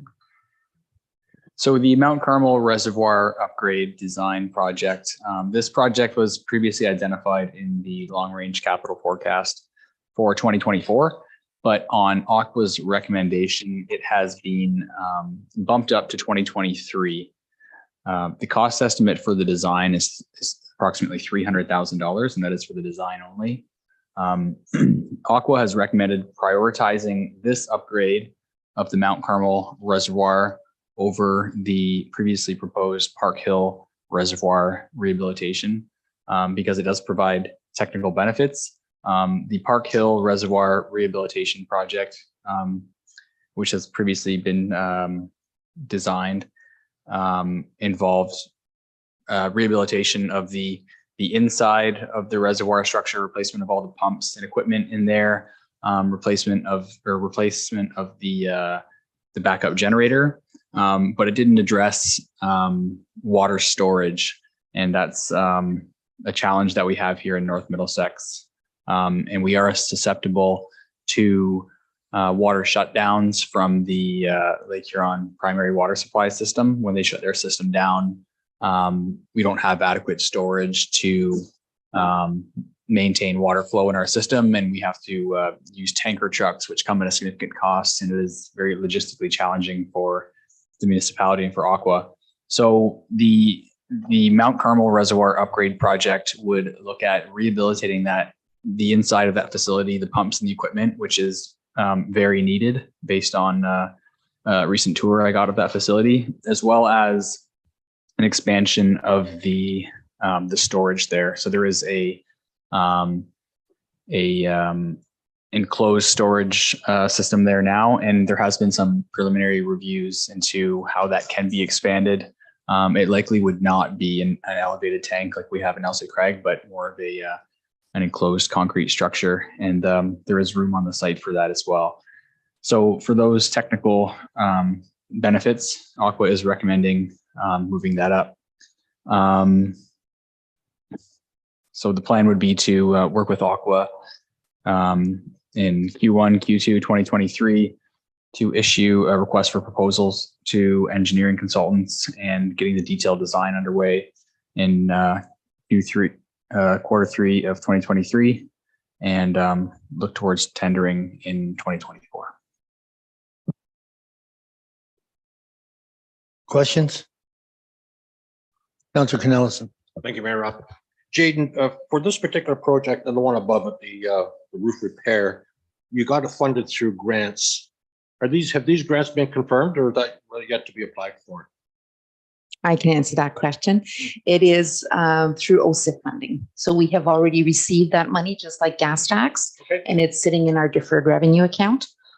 So that would be how it is funded. Well, then we may as well spend it then, right? We might as well. Okay. Jaden.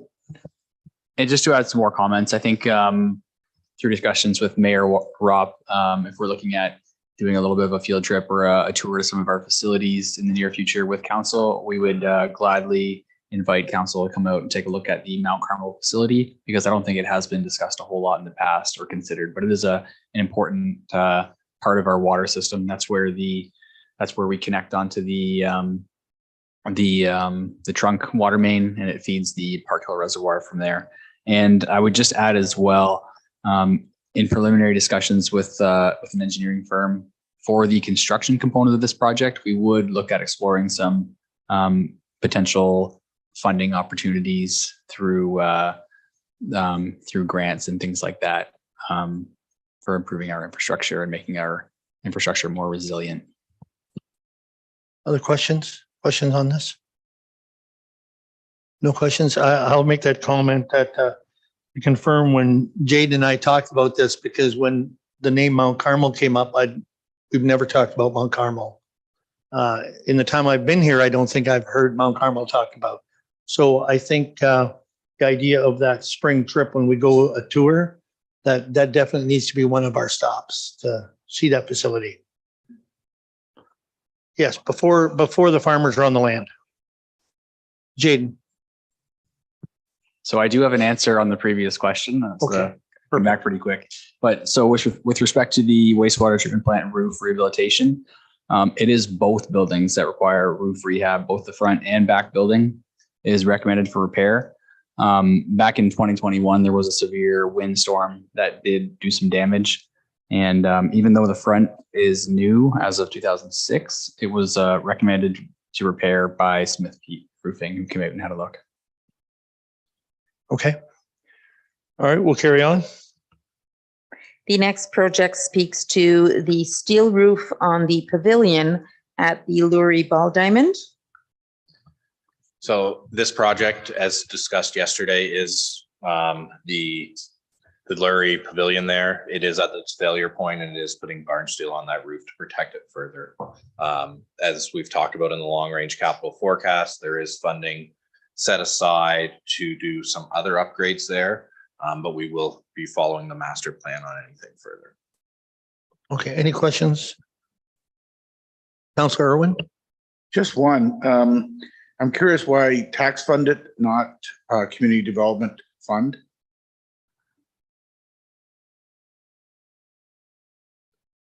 Who wants to? That answer would come from me. I had not investigated the Community Development Fund, but I can do so. Absolutely. Okay, any other questions? Councillor Nerda? But is the Lurie Ball Diamond being used? I know we had a verbal agreement for minor ball, but again, I would hate to spend this money on a pavilion that's not being used. So we do have a senior girls slow pitch team that for sure wants to play out of there on Thursday nights. Prior to COVID, they did have 4 nights a week of fastball out there. They are hoping to move their fastball program out there. Part of it is a reciprocal between us that we actually get it back up, because we did minimal maintenance last year with no one on it. So we need to get it back up into shape, and then they're planning to have their fastball out there. So right now we only have one team. Well, one lead once a night every week. So That's all confirmed. Well, and they haven't signed a contract yet, so it's asks from minor baseball for us to get that diamond back up so that they can play fastball out there. Again, they could pull back on that ask, but that's their hope for their fastball, is to house it out there this year. Thank you, Brandon. Any other questions there? Brandon, is that a clay diamond there? Yes, that is red clay. Okay. 4 of our diamonds are, and then Nairn is the one that is still chips and dust. Yep, okay. Any other question? No? Okay, we'll carry on. The YMCA weight flooring, $21,000. Brandon? So this is for half of the gym where they do, where they lift barbells, they lift dumbbells. And then when they set them down, the problem that happens on our core slabs is it really shakes them and it really clangs. We receive a number of complaints from minor hockey parents, from coaches when they're in the rooms talking to players that they can't even hear when somebody's setting down weights. And we could go out there for a demonstration and you could drop a weight from that high and it shakes the entire floor. It's not good for the core slab itself. I don't believe it was designed when we first built that gym to have people doing deadlifts up there, for people to be doing barbell complex things as well as dumbbells. I believe it was more meant for just machines. And then naturally it's progressed into having those things due to members' wants and desires. So to better protect the floor and help insulate that floor from that sound, we're looking at a rubberized gym surface that was actually designed for that weight. And this quote number comes directly from the source that we use through the YMCA. I do believe that number is high, and I do believe that sourcing it elsewhere will be able to bring that closer to 10 than we are to 20. But that is the number that was given to us. Okay. All right. Thank you. Questions? No questions at this time? All right, we'll carry on. Again, for the Recreation Department, the ball diamond dugout upgrade for $100,000. So Mayor Ropp and members of council who were here in the previous council, as you may remember, last year I brought $30,000 to put like a cover over our dugouts to provide them shade. That's been a big request from minor baseball, especially at the Diamonds that host tournaments. Our Park Hill Diamonds host 4 tournaments a year.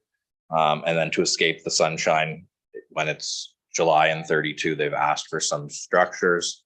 While investigating it last year, I went to multiple different locations in neighboring municipalities. I checked Lucan's and then 2 spots in Lambton Shores. One spot in Lambton Shores particular made me think about what we were actually doing at those locations. They had just they had cemented the ground where those dugouts were, made them fully accessible, put new benches in, widened everything, widened the openings so that if there was a coach who was needed accessible requirements, they were able to access that diamond as well and coach. I thought rather than put those covers on then, to reevaluate the process and do it all as once as an accessibility upgrade. This will also give me the opportunity to go after accessibility funding through grants, because that will be the primary cause to the dugout upgrade. And these will be both Park Hill Diamonds. And then my hope is that if all goes well next year, to do the Elsa Craig. Questions on this? Councillor Irwin? Very similar question, and this is just my curiosity. Why is this on the tax funded category and not facility reserve or community development funds? Again, Community Development Fund is a possibility. I can review to ensure that it is an eligible project as per the policy, but I will definitely have a look. And I think we will have to review that one to make sure what is and isn't. And maybe that's a policy that should come to all of council to show that we can forward to council to show what is and isn't at this time eligible for that. Was there funding still on this project? It's been around a while from the Park Hill Hydro proceeds. They were donating money towards this, and that was a while ago. Is there still that money still sitting there? We do still have $24,229 in the proceeds. And if you look on page 1 for the capital projects, we are using it for the ball diamond knitting. Oh, okay. It's using the netting. All right. All right. Thank you. Any other questions on this? Seeing none, we'll move on. So the next capital project is the William Street Pumping Station for the wastewater department at $50,000. Jayden? The William Street Pumping Station, this is a replacement of a pump in the pumping station. It is a life cycle replacement to replace an old pump that has excessive wear, and the cost of a rebuild for this pump is about the same as the cost of buying a new one. So just a simple life cycle repair here. Life cycle replacement, sorry. Jaden, this is one of 3 pumps, correct? I think, is this a third one now to be replaced? So correct, yeah, the wet wells and a pumping station typically operate with a series of pumps. So I think this one does have 3. Okay, thank you. Counselor Daigle and then Counselor Nerda. Oh, was that your question? Counselor Nerda, sorry. So is this going to be funded through a grant? It says here that there is a grant of 50,000. Is that a proposed grant or I'm not sure who I should be looking at. Again, it's OSIF. So it's money that we've already received that we currently have. So again, we might as well spend it. Well, on worthwhile projects, right? Okay, we'll carry on. Just when we finish going through this, all the capital, before we go back through them, we'll take a 5-minute break at the end of this, okay? Moving on to linear assets, the first project is the intersection of Station Street and Mill Street. There is a catch basin and sidewalk improvement that is needed. Jaden or Vance, whoever wants to speak to it. I can speak to your worship if you like. Essentially, what we have here is the drainage at that intersection right now is it's subpar. It's essentially there's a lot of water that accumulates on the sidewalks at that intersection.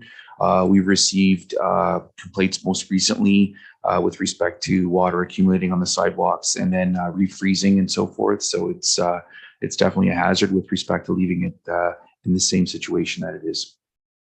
Okay, thank you. Questions on that? Counselor Nerda. I just have a comment. I have many ratepayers coming to me for that intersection. It is a huge liability for the municipality, and I think it's something we really need to look into as council. No other comments?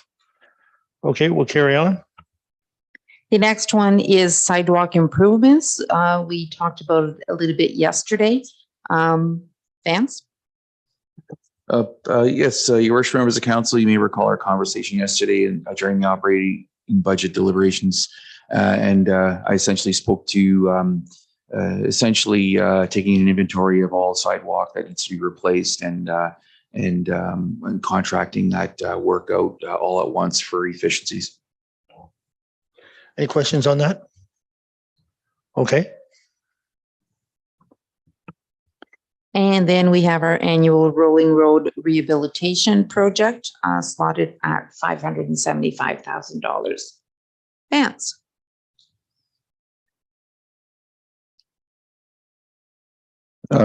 Thank you, your worship, members of council. We have, with this rolling road rehabilitation reserve here, our fund here, essentially, there are a few projects that we have slated for this. Essentially, there's a small paving job that needs to be completed that we have slated on Bullock Road. We're anticipating that there's going to be some bridge repairs once our OSIM inspections are complete. So although I do not have an estimate right now for those repairs, my recommendation to council would be that we leave some of that money for those repairs. And then, of course, thirdly, we spoke to this yesterday, where in the past we've spent a large portion of this capital budget on maintenance gravel, where we've been putting a lot of gravel down on our gravel roads. And I just have to speak to this as well, Madam CEO, would we, for these particular projects, would they all, as a lot of this money is essentially gas tax, would it all qualify for that?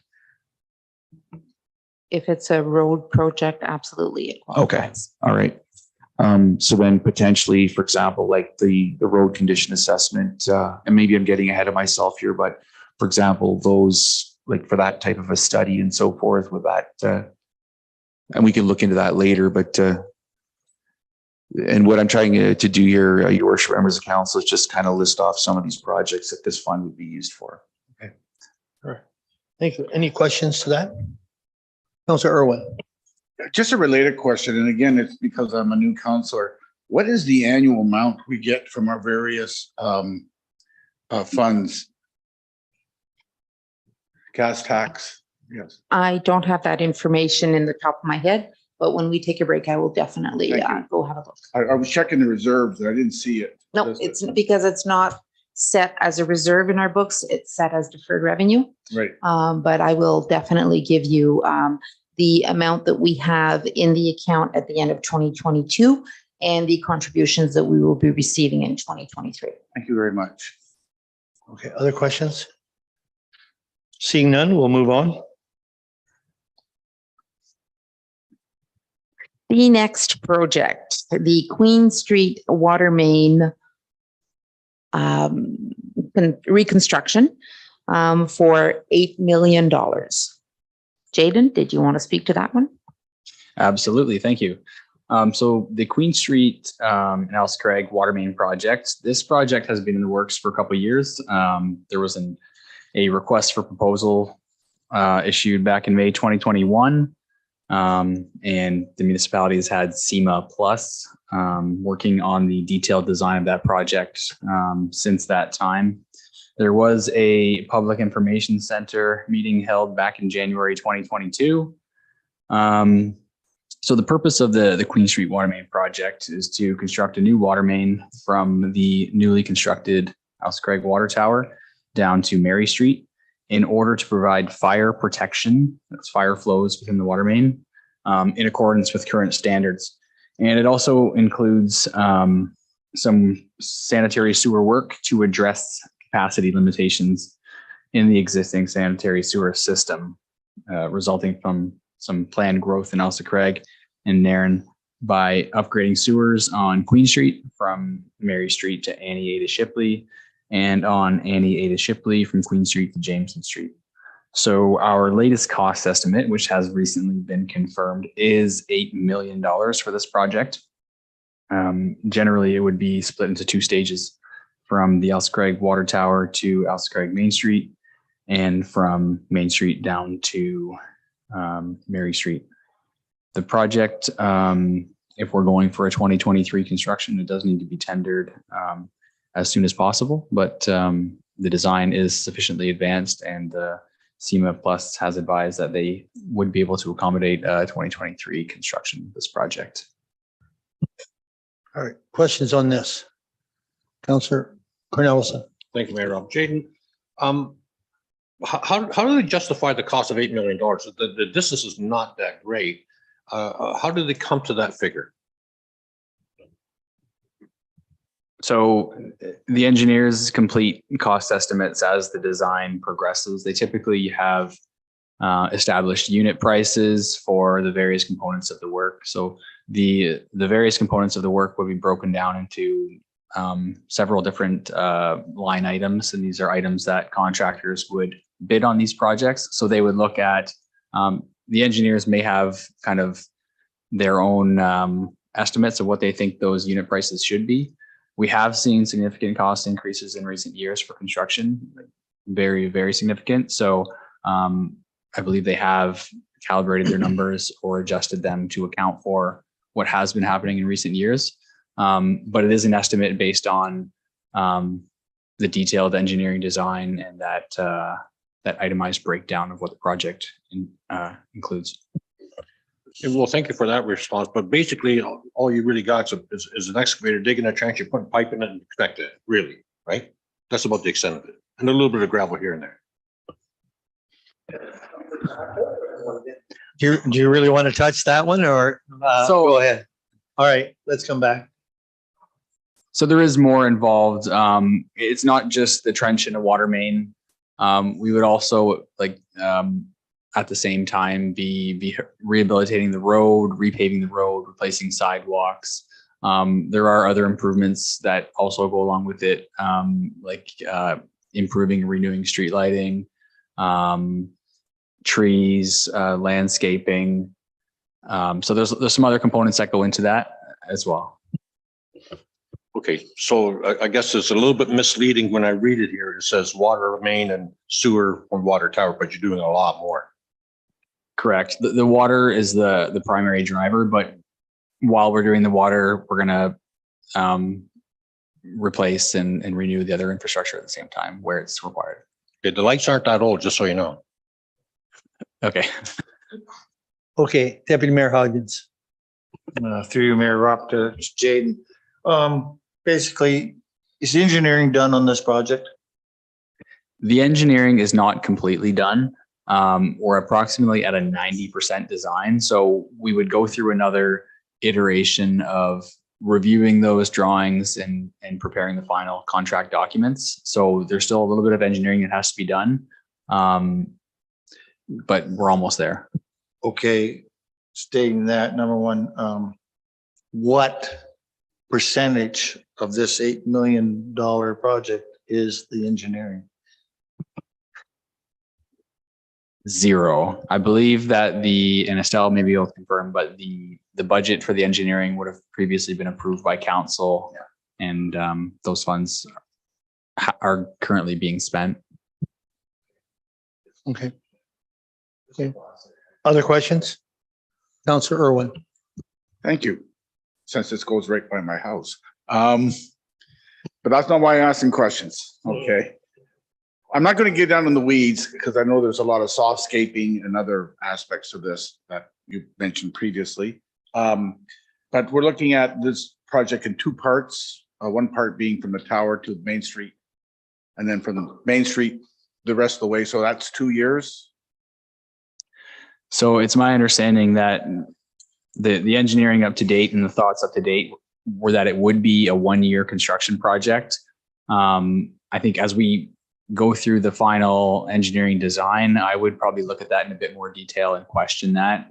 There are added risks when we try to compress too much work into one construction season. And depending on when we do end up tendering this project, if we don't get a full construction season in, get it tendered early enough, it may be best to split it into 2 years, but that's not 100% determined yet. Great. Your Worship, if I could ask another question, thank you. Sorry. So the currently stands at the whole, and this may be open to others, currently is an all future debt. Now, I think we did talk about this previously as some of it or part of it being grant funded. Is that the possibility?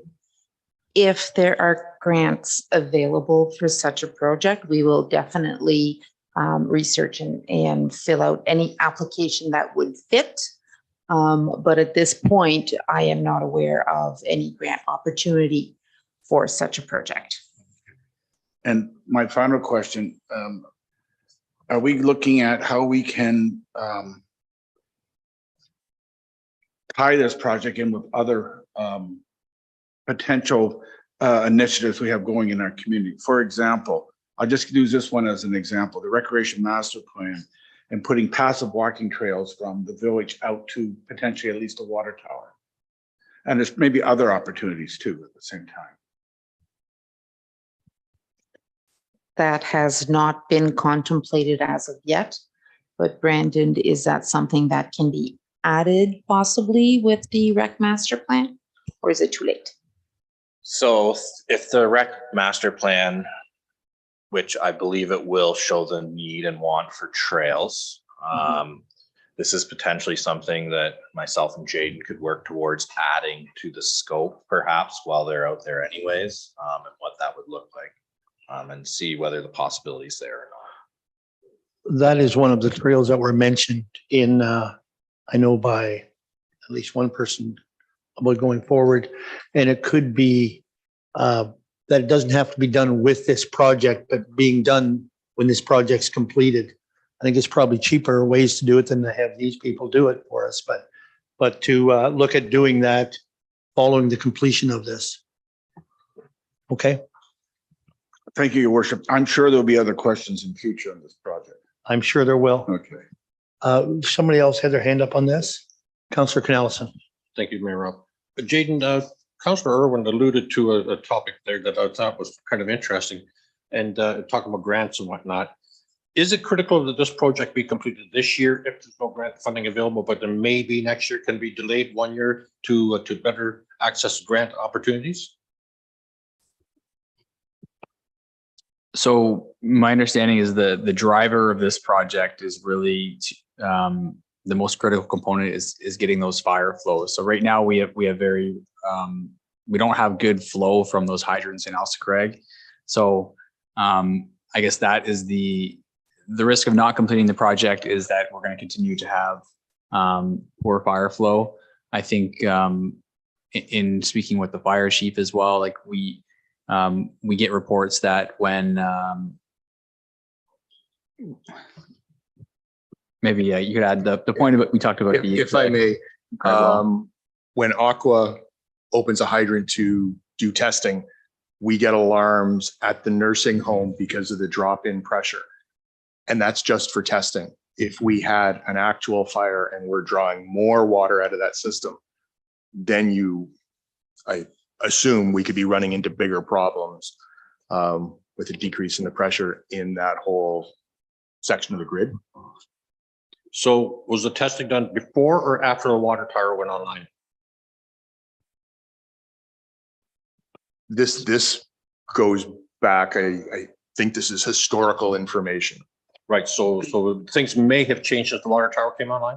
Well, and I can maybe get into technical details on that a little bit. It's the size of the existing water main that runs from the water tower. So although we have that additional storage in the tower that feeds the town, it's just the size of that main. Like once you start drawing fire flows from a hydrant, either testing or there's an actual fire, we're still going to have that impact to the system because the size of that water main can't feed enough water into the town. So it does need to be upsized. Okay, my final question. So the size of the water main has not diminished over the last 10 years, basically the same as it was 10 years ago.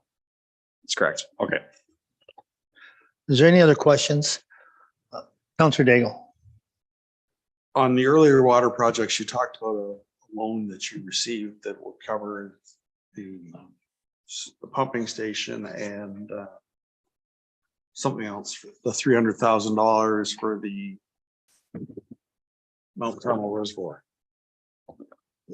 Is there, what is that? Can you explain to me what that funding It's is? the, through your worship, it is the Ontario Community Infrastructure Fund, where there is an amount allocated to all municipalities within Ontario. The amount is not determined by us, it's determined by the province. And that is the information that I will get during break in regards to the totals that we currently have in our deferred revenue account. I know for a fact that it's not $8 million, but no, it's not up to 2 million. No. But the OSIF is more for infrastructure, for water, wastewater projects. That's why most of the water and wastewater capital projects we are utilizing our OSIF fund for. And the roads will be coming from gas tax. This is water related. The water main, a portion of that be applied towards that. It could be, absolutely, yes. Any other questions on that? Councillor Irwin. Just to follow up a point that my seatmate here made, what would be the potential increase in construction costs if we delayed the project by 1 year? It's hard to speculate right now. Certainly construction costs have ballooned a lot in recent years, but we have been hearing from the industry that things are stabilizing. Supply chains are more reliable now. Typically, we don't see construction costs go down. Things always get more expensive as we move forward, but certainly there has been a trend for costs to stabilize and not increase as much as they have been in the past. Okay, any other questions? Seeing no other questions, I'll just make a comment to this project. And I think councillors have alluded to this being in 2024. And I think we would be prudent to put this to 2024. We haven't had a chance to look at possible grant allocation. Also, staff load, I think this year, to be perfectly honest, we have a lot going on. And I think unless council was willing to add staffing to help, to help man some of these projects, I think it would be prudent for us to put this forward to 2024. That's just because we have alluded to that. That's why I made comment on this now. Any other questions on this? All right, let's carry on. The next project is the Queen Street gas main relocation. Jaden. So this project is directly related to the Queen Street water main relocation. What we'd be looking to do here is request Enbridge to relocate the gas main to the other side of the road to get it out of our new water main alignment. We would want this work to be completed in advance of the Queen Street water main work. The estimated cost is approximately $150,000, and that is 35% of the total cost of that project to relocate the gas main. And we pay 35% because we have a municipal access agreement with Enbridge. So when we want something moved out of our right of way or relocated, we just pay 35% of the costs. They have provided us with a quote that is ready to be signed off anytime to have them go ahead and get this done. We certainly wouldn't want to wait till the last minute, and currently they're available to complete this in April 2023. So before I go to council, so you're recommending that we do that this year to make sure that's all done and out of the way? Yes, I would recommend we still proceed to get this All right, done. thank you. Questions? Councillor Keough. Thank you, Mayor Rob. Jaden, is it 35% of the 150 or is 150 35% of the bill? 150 represents 35% of the total bill, which is approximately $400,000. Seriously. Okay.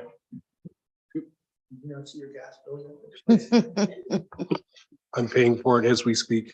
Yeah. Oh, yeah. Yes.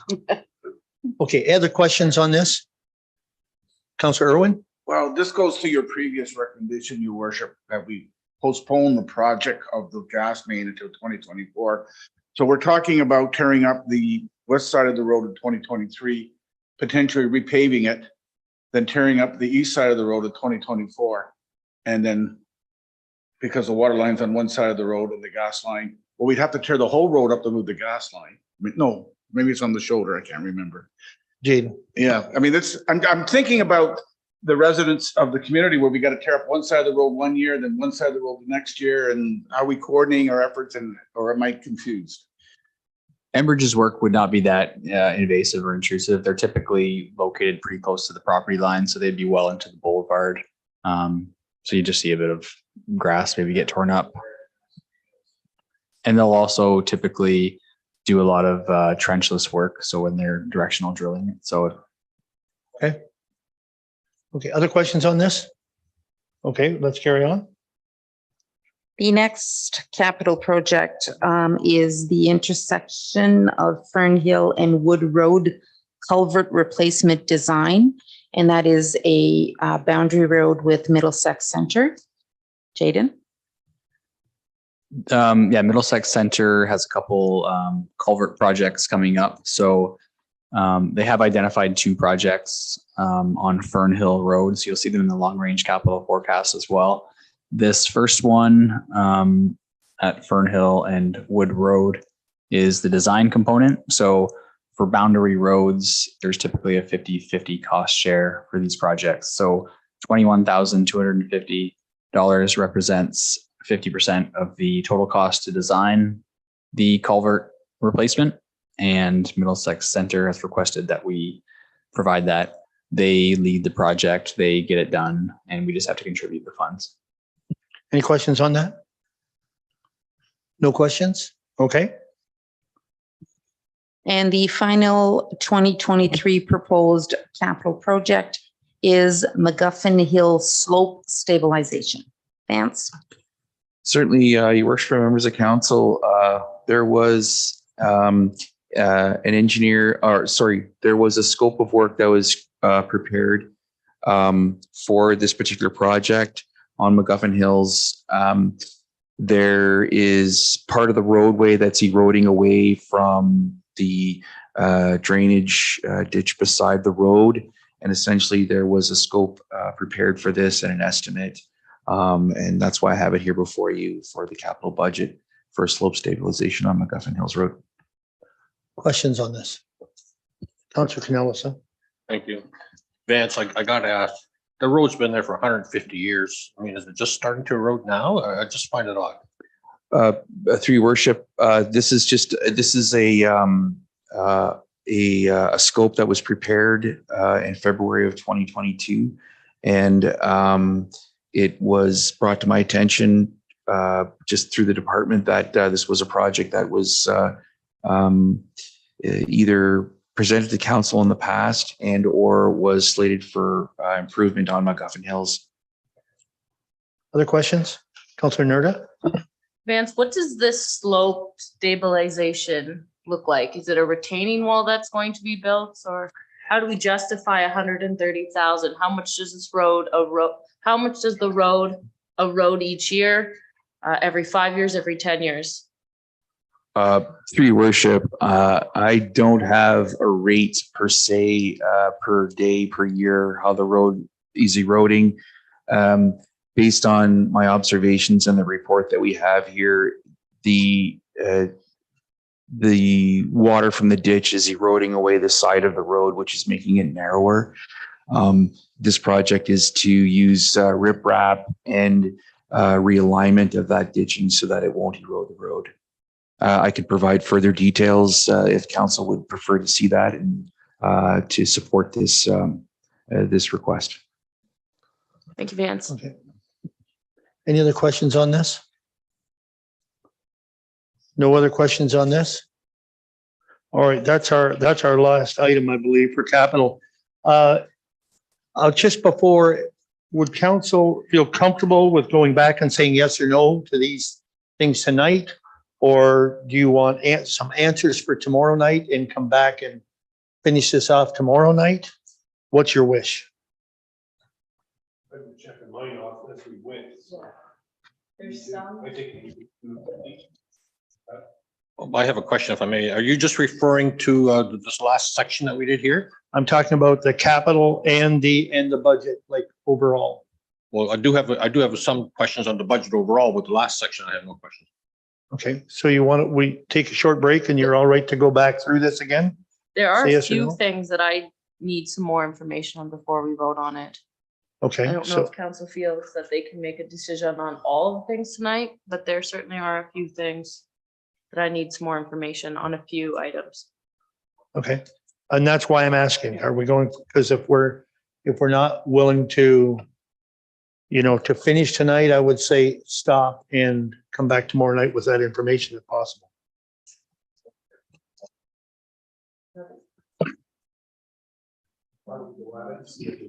Exactly, your worship. I suggest we see where we end up after our discussion. There are a couple of things that we can also say pending.